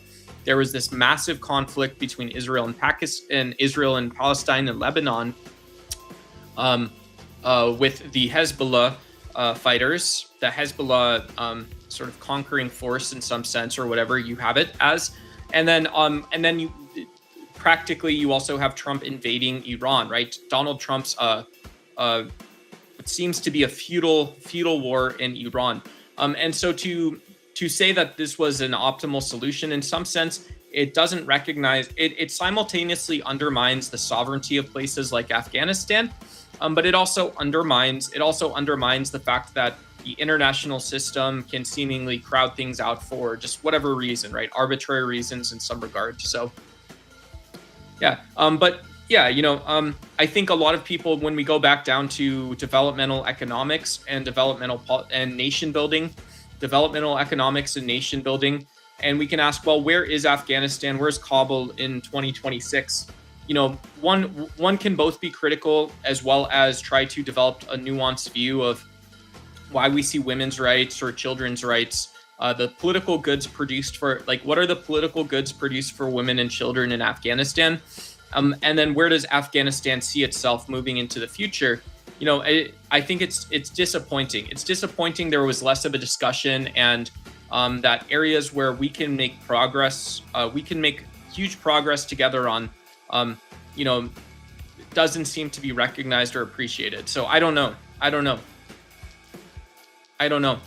Yeah, it's in the great mystery of who a government is, what is an identity? What is the nation state's identity? How do they act? What are the constraints? How do they have to act? But what is apparent? I don't think there's anything wrong when there's agreement on cooperative versus competitive games, on asking what is apparent at the present moment, and what isn't. Dementia Dawn is a walking trash can. Yeah, Donald Trump. Yeah, I think a lot of people are confused as to when we see Mark Wayne Mullen and Marco Rubio testifying in Congress. It appears like it's maybe nothing surprising, but it's also so lackluster. And then we see, with everything else that's going on, we're seeing 18 months after Trump was inaugurated, we're still seeing Americans pushing back against ICE. We're seeing state and municipal politics have to create this counterforce against federal government overreach. There's a lot of reasons to be skeptical of Donald Trump's politics in the United States. Yeah, a lot of reasons to be very skeptical, and to ask if Donald Trump was qualified in the first place to be president. I don't think he was. Yeah, Donald Trump was. I don't know that he is a walking trash can, right? This is where I differ a little bit. Is he's building a trash can a little bit? He's building the trash heap, and it looks like to me. That's what I see, apparently. That's what I see. So, yeah.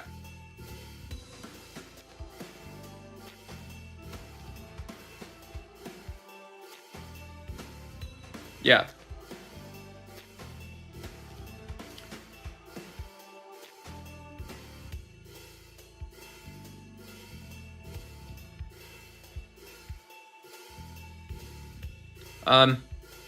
And I think one of the downsides of electing autocrats, when you elect people that have to enforce cultural norms and standards instead of leading, the downside is we lose our ability to think critically about issues. We lose our ability to think critically.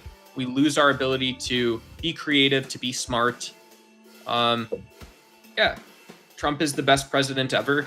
I think I would say, Glenn, Trump is keeping it simple for people, but he's not doing so in a kind way, right? Trump is like a schoolyard bully. Knowing that somebody's going to beat you up and steal your lunch money isn't a good thing to know, and we should hope for more. I would hope you can see we could hope for more from the office of the presidency. I would hope you can see that these are different types of problems that exist on that level. Yeah, the president's supposed to be dealing with $10 trillion spending crises on militaries and energy around the world. $10 trillion. I haven't heard the GOP Republicans own up to the fact the GOP and conservatives, people like me who may be fiscally conservative, we're not as far left as Zohran Mamdani. We only agree with AOC about administrative and policy decisions, maybe not everything. But people like me who are not as far left as some politicians would criticize your party, Glenn. We would criticize the GOP and say something like, you complain about national spending. You want to hire Elon Musk to cut programs that he deemed as racial. So you want to hire racists to come and clean house in Washington, drain the swamp, get rid of the Illuminati, whatever the conspiracy theory language is in 2026. But you won't admit that that the majority of U.S. national debt comes from energy and military spending. Yeah, what does the national debt actually come from? It's military, and so your president has kept things simple, Glenn. I think, I would just say that I think Donald Trump is president. He's my president because I live in the U.S. too, but I think Donald Trump has kept things simple in the wrong way. And Trump is someone says Trump is a failure. I think so too. If you can go 4 years and you're not able to contain government expense in terms of military and energy, you failed in the only one that matters. You failed in the biggest way possible. And then not only this, but you promise Americans that you complained because Washington didn't care about you personally. Right? Washington always had these big esoteric goals, but what did you get back out of it? For whom is life changed? And what was Donald Trump's role in this? I don't think it's gotten better. I don't think it has changed for most people, and I think it's disgusting. Yeah, we can get Ralph Nader, right? Having an honest person like Ralph Nader, Bernie Sanders, AOC, I don't think it's ever a bad thing. You can always ask, did AOC believe that she was going to get environmental ideology and the economics, right? What are the economics of environmentalism? What are the economics that actually come from being honest about a position of pacifism? Here's what's different, right? What I think of as a rational person, a logical person, I think of someone who's open-minded. I don't want to go put a Greenpeace bumper sticker on my car, even though I am vegan, for full transparency. But if something like a Marxist ideology is about complaints, in my view, it's about people complaining about things that Washington and government's never going to solve for you. But environmentalism is about a $7 trillion problem. And if at the end of it, pacifism is about another $3 trillion problem, then you are dealing with $10 trillion, 10 trillion real dollars, right? Conservative. This is just what the world governments do. This is what governments around the world go compete and do, is they spend money on oil, gas, and guns and military. So I think when people make fun of the Green Party, Ralph Nader, any of these politicians, and say, well, they don't speak for me, they could never represent me. It's like, well, that's very strange, because they have been, even people like Ron Paul, even libertarian positions, even real conservatives would say, yeah, when you talk about the environment, maybe I don't agree on regulation, but I do agree that we are talking about $10 trillion of taxpayers' dollars.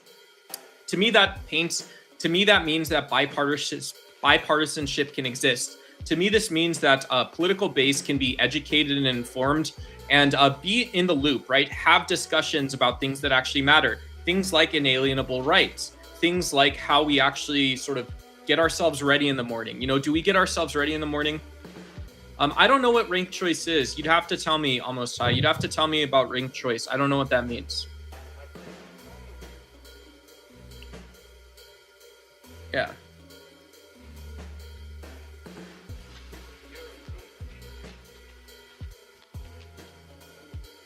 Hey, thank you. Thank you. Thank you. Yeah, I like blue. I like blue. Should we see? Let's see here.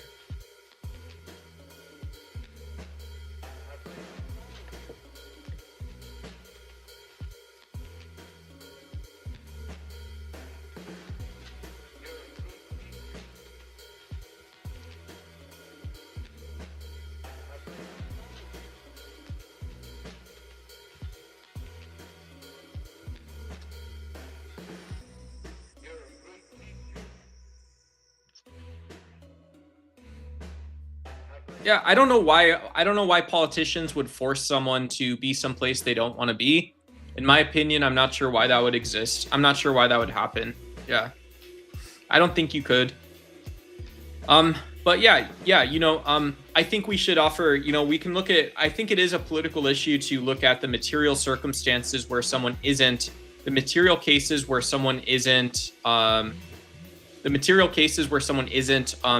able to support themselves in terms of housing, rent, right? Things that normally everyone just desires and takes for granted. And so how politicians talk about these issues are really important. If politicians don't think in terms of dignity or access, if politicians don't think in terms of autonomy and choice, then I don't trust them, right? To imagine that it's impossible to recognize that greed exists in society, that people are always scared because the sky's falling, right? This is it's something. Ranked choice voting. Oh, cool.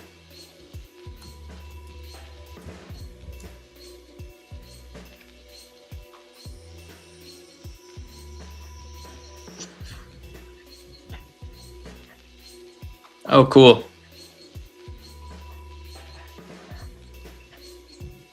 Yeah. That's cool. Yeah, that's cool. I'd have to think about it. I don't know anything about that. Yeah, I don't know enough about it.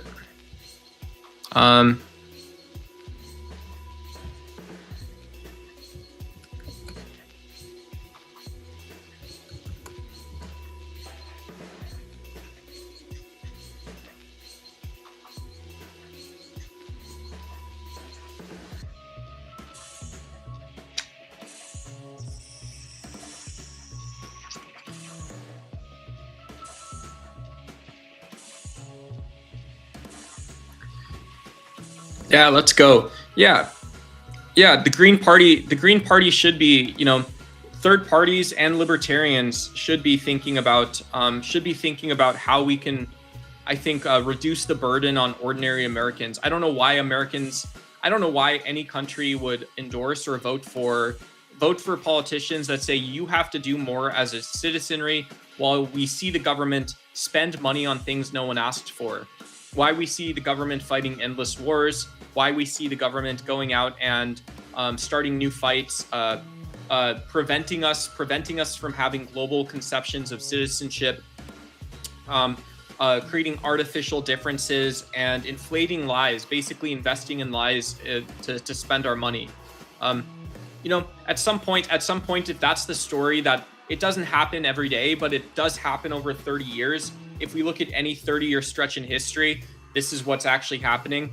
That's pretty bad, right? It's pretty bad. Hot 420. Hey, what's going on? I don't know that I do. Yeah, but yeah. Heck yeah. Cool.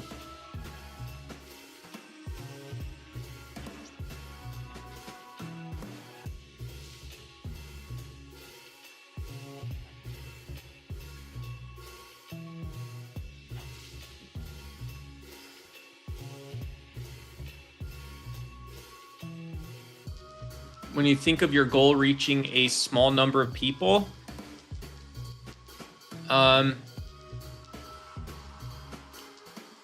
yeah. I mean, I think it's good. Elon Musk said, this is to Hey Allah, Hey Allah. Elon Musk said that we can do a lot of good for a small amount of people or a little good for a lot of people. And he said, this is what corporates do. This is what corporates do. And so to see that there isn't generational politics, right? Irrespective of identity, to see that the actual physical world itself doesn't seem to emerge, doesn't produce these feedback loops, and that it's condescending, right? It tells good people that you're unforgivable. In some sense, you've fueled factory farming, you fueled energy industrial complexes, you fueled military industrial complexes, you fueled complexes that concentrate political goods in the hands of the few, and you've endorsed yourself being spoken down to as a result, right? I don't see a goal that exists that doesn't respect human sovereignty and autonomy, not in a political sense. If you can't respect someone's autonomy, if you can't respect someone's own mental faculties, whether this be reason, inference, intuition, judgment, if that person is not free to think for themselves, then I don't see that as a proper political goal, right? It's not a proper political goal to disrespect a person. And so I don't see, I wouldn't see a goal that exists that's small, that just respects a small number of people. I would say if that can't be reflected in a larger number of people, then there's no point in trying. There's no point in trying, right? You can say a kind word to one person, that doesn't produce a political change, right? And let's just say, if I wasn't just a small YouTuber, if I was a former president, if I was a PhD, I was someone that you respected for some reasons or something like this, it would make sense. It would make sense for me to say, look, I believe in you, right? I believe in you a lot. And the reason I believe in you is because you're smart, right? You've displayed to me, right? When you peacock, you have a lot of potential. You're smart. You're critical thinking. What's good? You're Glurbo. Hey, what's going on, Glurbo? Good to see you. Good to see Glurbo in chat. So yeah. Cool.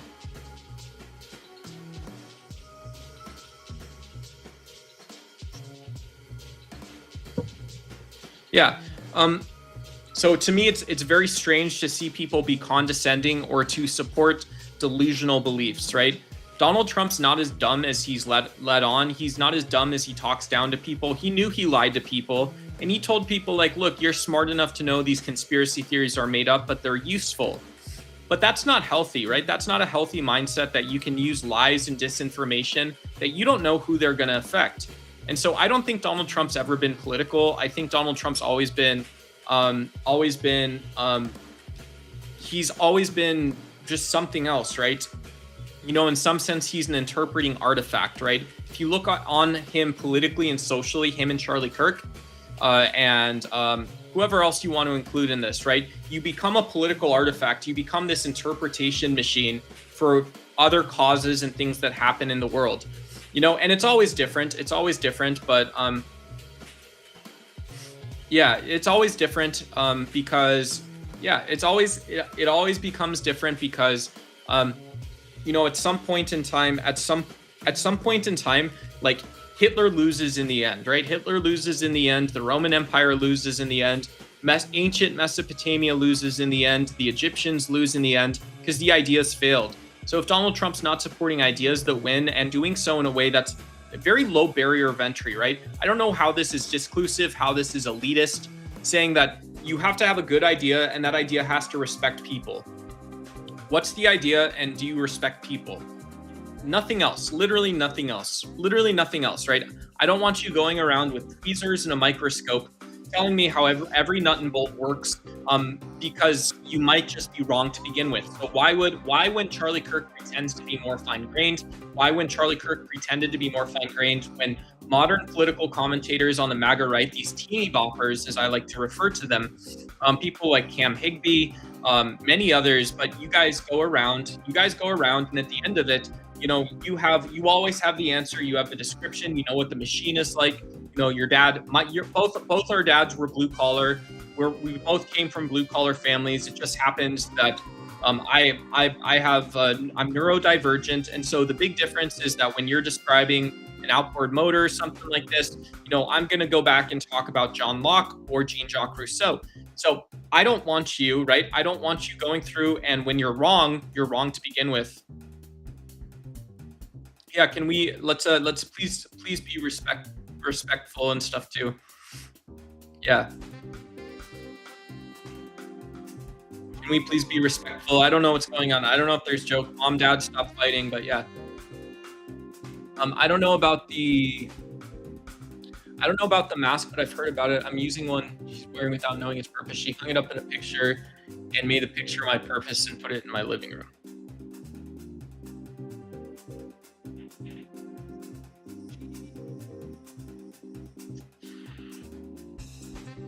Are we going? Are we going now, right? Are we going or are we not going? What are we doing? What are we doing? It's a gold rush, folks. It's a gold rush. Go get some while the getting's good, folks. Go get some in the gold rush. Get some while the getting's good. Get some while the getting is good.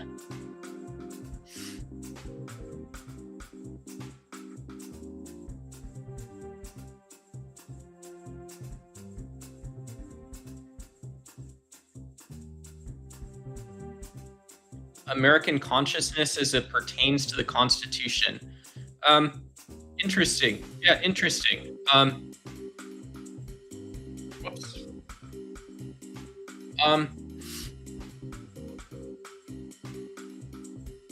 Yeah. I mean, I would say that that's both elevating and making foundational. That's what's interesting to me about that. Is, to me, consciousness about the Constitution is simultaneously about it's something like the Bill of Rights. It's about like the origin of, what's the political thought where this came into, what's the political thought that existed while it was coming out into the future. And yeah, is there an academic or scholastic sense and things like this that existing? And yeah, but it's also, I think you're allowed to tell people that this world exists. There are people that can spend a lifetime studying this. And it's also true that the Bill of Rights is exactly what it is, right? The government's not telling you whether or not God exists. The Bill of Rights is not telling you what the world is like outside your front door. The Bill of Rights is not telling you what happens inside your household. The Bill of Rights isn't telling you to go read Immanuel Kant. The Bill of Rights is not telling you that you have to go to Harvard. It's not telling you you can't either. So to me, it's both sides. It's this ability to create persuasive arguments about why inalienable rights are persuasive to some people. I would hope someone understands that there are people that don't want God in the household or want absolutely to know that they can go to church in the future, and that this is what rational people, this is what the majority of humans are like. In reality, is we don't have time to spend more of our energy on things that aren't these two things. But then you can also, in depth, you can wonder how you can apply the ideas of the Bill of Rights and the Constitution elsewhere. So I think both are important. Yeah, both are important.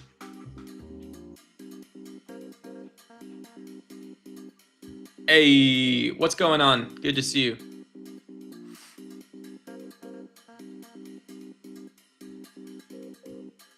What do you guys think? More coffee? More coffee? Yeah. We ask people to multitask too. I don't think it's inconsiderate. I don't think it's unconsiderable to think about philosophy and the Constitution, but also think about how that doesn't apply in the present moment.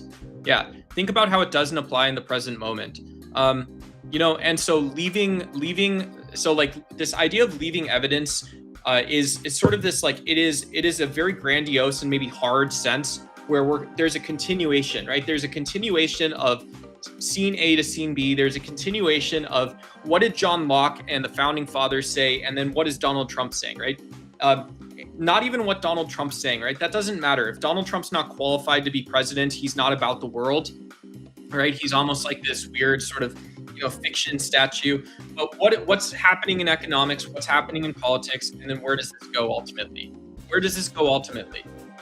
Yeah, Red Bull gives you wings. Absolutely, absolutely. I love it. I love it.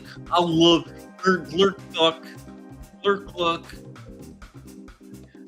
Glurk Luck, folks. You heard it here first. Glurk Luck 2028.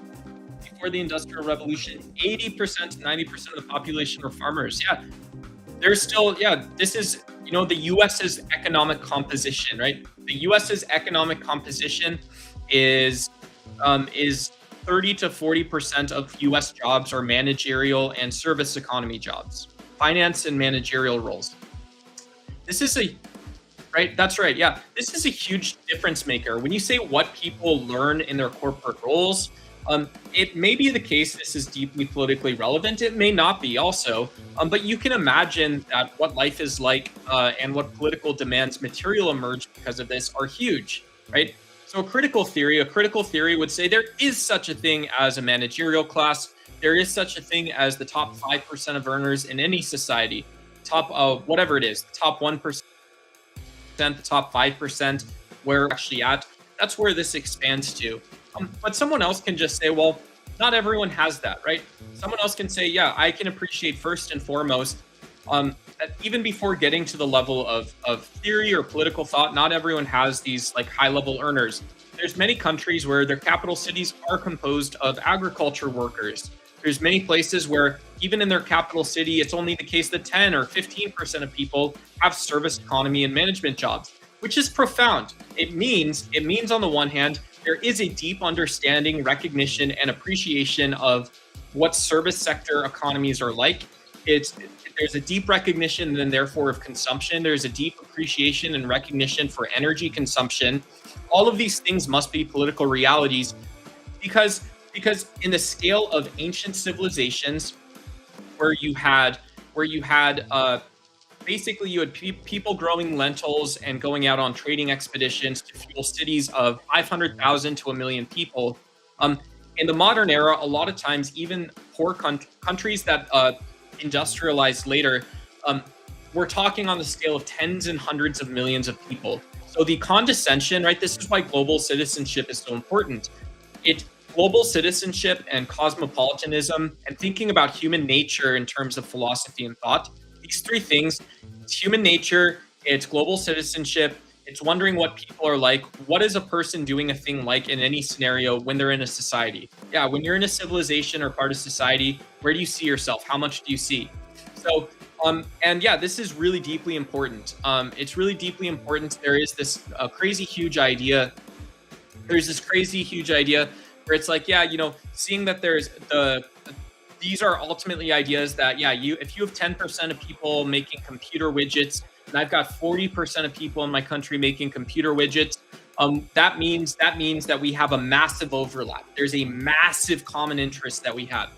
And so when we're talking about everybody burns oil, everybody builds airplanes, everybody buys and uses airplanes, everybody burns oil, there's this massive overlap of common interests. This should produce cooperative scenarios, not competitive scenarios. Why do you always block me? I don't know what I blocked you for earlier today. I don't know that I always blocked you. I'm sorry if I did. In liberty, you never have a right to force anyone to do anything. I don't know what happened. Right? I don't know what happened. Yeah. Practicality is where you dwell. Cool. Mr. Good Citizen, that's awesome. Congratulations. Force is 100% tyranny. Yeah. Yeah. Music and the whatnot.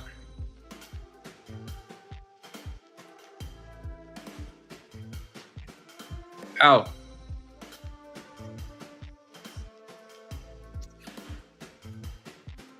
Why? This is incredibly unhealthy.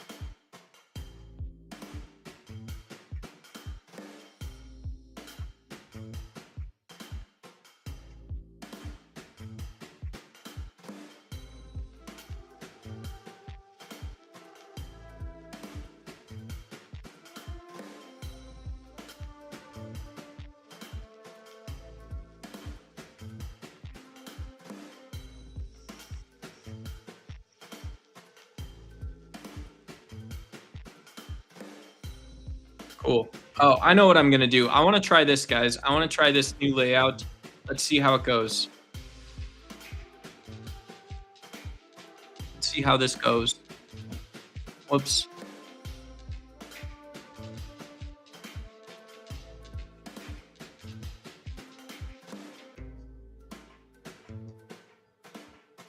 Let's see how this goes.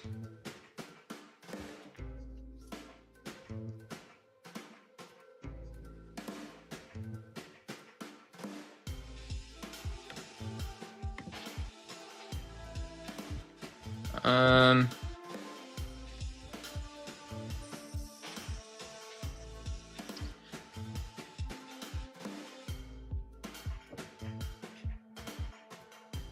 Yay.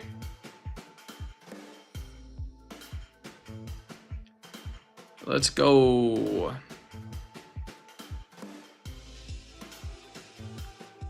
Popping up random pictures.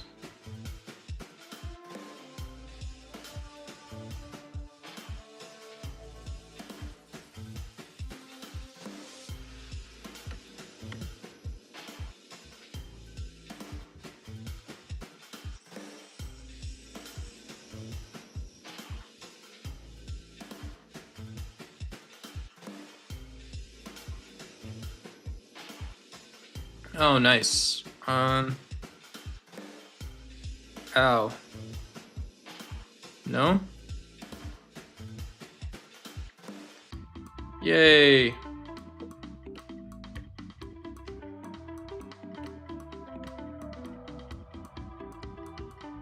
Very exciting.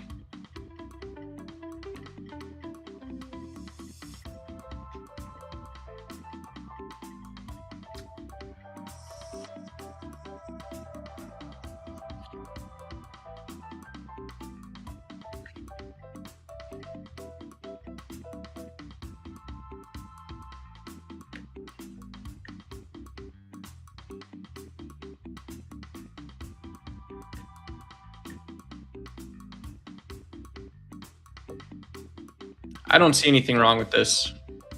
I think it looks good.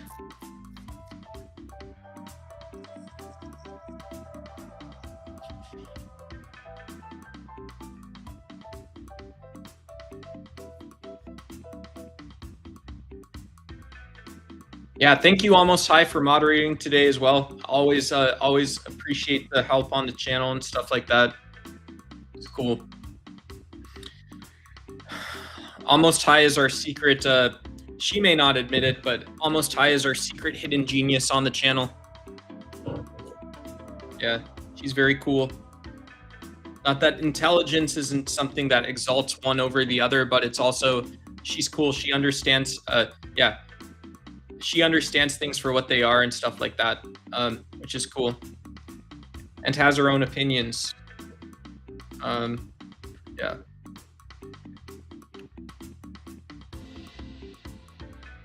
Yeah. It's very neat. It's very cool at the end.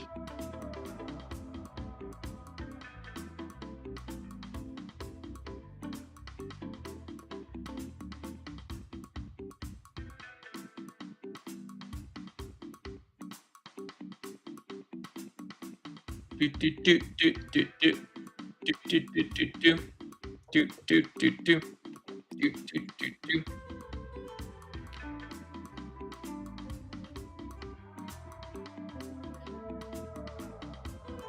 Ow.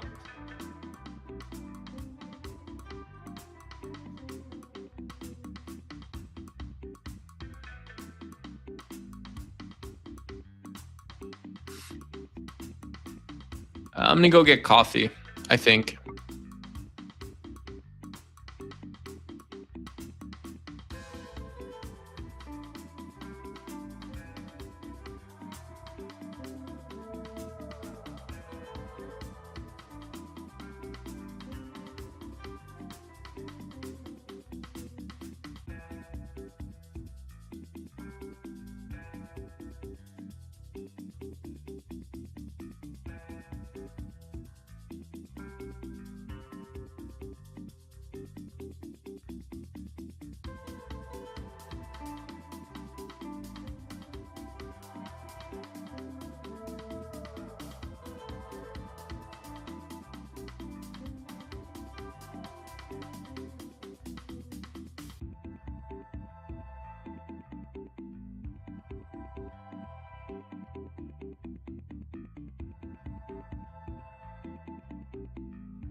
I would point out that in the West, there was entire political philosophies written in the antebellum, in the slaveholding South, about social stratums, right? And so the big difference, these philosophies shared that because of God, right? Instead of because of God, all humans use reason, right? We all have the ability to reason in a society. We all have the ability to describe our self-interest, right? We all have the ability to know our self-interest. We have the ability to make game decisions for ourselves, and we all are deserving of autonomy, right? Whether it's the fact that we're rational or we have this sense of freedom, which is how we go out and actually do things. And this is the level that society is based on in human nature for some reason, right? You Political philosophy, not AI slop, right? Not AI slop in my view, but sorry. But yeah, in the antebellum South, there were ideas that were written that, well, social stratums exist because of God, right? This is why we have slave Bibles. This is why in the South, slaves wanted to know things differently. This is why slaves wanted to know things differently. It represents being in the world and not belonging to the world. In Sufism, every bird has a meaning. Cool. Oh, that's awesome. Yeah, that's interesting. It's cool. Maybe I become Sufi Islam, right?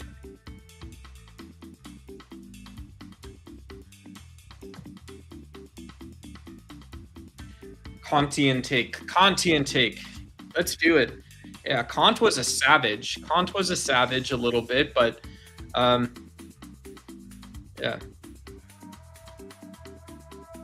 Yeah. Kant borrowed, I think, an interesting observation. Immanuel Kant borrows enormously from this idea that Immanuel Kant, the philosopher Immanuel Kant borrows enormously from this idea that that the world can be illusory, or in some sense we the practical consequence of Kant is we often talk about phenomenalness, and we speak as if we're talking about an ultimate reality. But if we're not talking about the good, the moral, we're not talking about the way that we exist as spatial, we exist in a space, we exist spatially relational, logically relational to things. For Kant, he would say, well, we're not even gleaning reality in cases where we don't do this. So in some sense, Kant is a deeply constrained philosophy as well. But it also shows the evolution of thought from Platonic forms of idealism. German idealism is an evolution that it recognizes that empirical truths expand. Empirical truths should fill the world of what we can say can be known, but themselves are not normative or perhaps not pointed or directed. Yeah.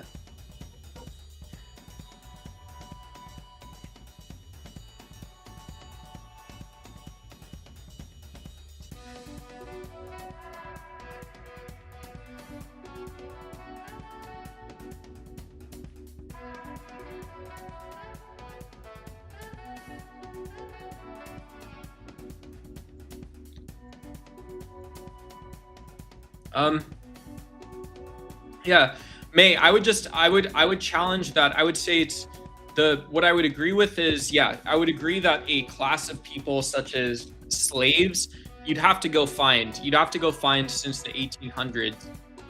But you could look at Russian gulags. You could also look at places where citizenship wasn't adopted. There are people that have done unpaid work, lots of people that have done unpaid work since the 1800s. And this is partially because citizenship there hasn't been a definition of universal citizenship or universal human rights ever in human history, even today. And so the fact that because of someone's political beliefs, ethnicity, race, or religion, any of these reasons are why you may not be recognized as a political person. It not only creates these planes that are analogous to slavery, right? Someone may say they satisfy the definitions of slavery, but also can create conflict, sectarian fighting, infighting, and it can create geopolitical tension. So I wouldn't. I think it's a great question. What it was like in the U.S. in the 1800s. It's a great question, and it's also an important question to formulate, because if you formulate the question and you identify the logic you can use to answer it, you identify who has been interested in that question over time, right? You can also formulate a way to connect that to present day conversations and topics. Yeah.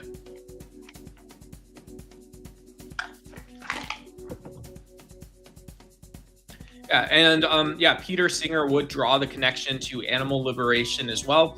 And this is while some political scientists or social theorists may look at slavery, or forms of wage slavery, forms of indentured servitude, or forms of political exclusion as producing the same values and norms, the same basic living conditions of slavery in some sense. Hey, Crunchy Biscuits. People like Peter Singer, as a philosopher, would point out that beingness. He would point out that beingness is something that persists, right? He would point out that beingness has persisted to animals forever, and there's never been political recognition of the animal kingdom, of things outside of humanity. So he would say that, when we talk about slavery and disclusion and moral worth to beingness, this has to also include, like, if you just, of course, you're going to have disagreements and inconsistencies, because you're not talking about a slave, you're talking about a human slave, right? You're not talking about slavery, you're not talking about the Washington elite, you're talking about these Washington elite that exploit other beings. And so you're inconsistent. It's going to result in the end in inconsistencies.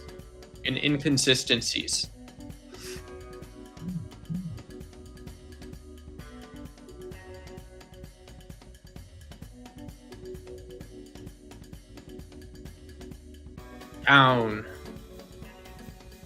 Down, down, down. Hey, what up, Delta? Hey, good to see you. Good to see you.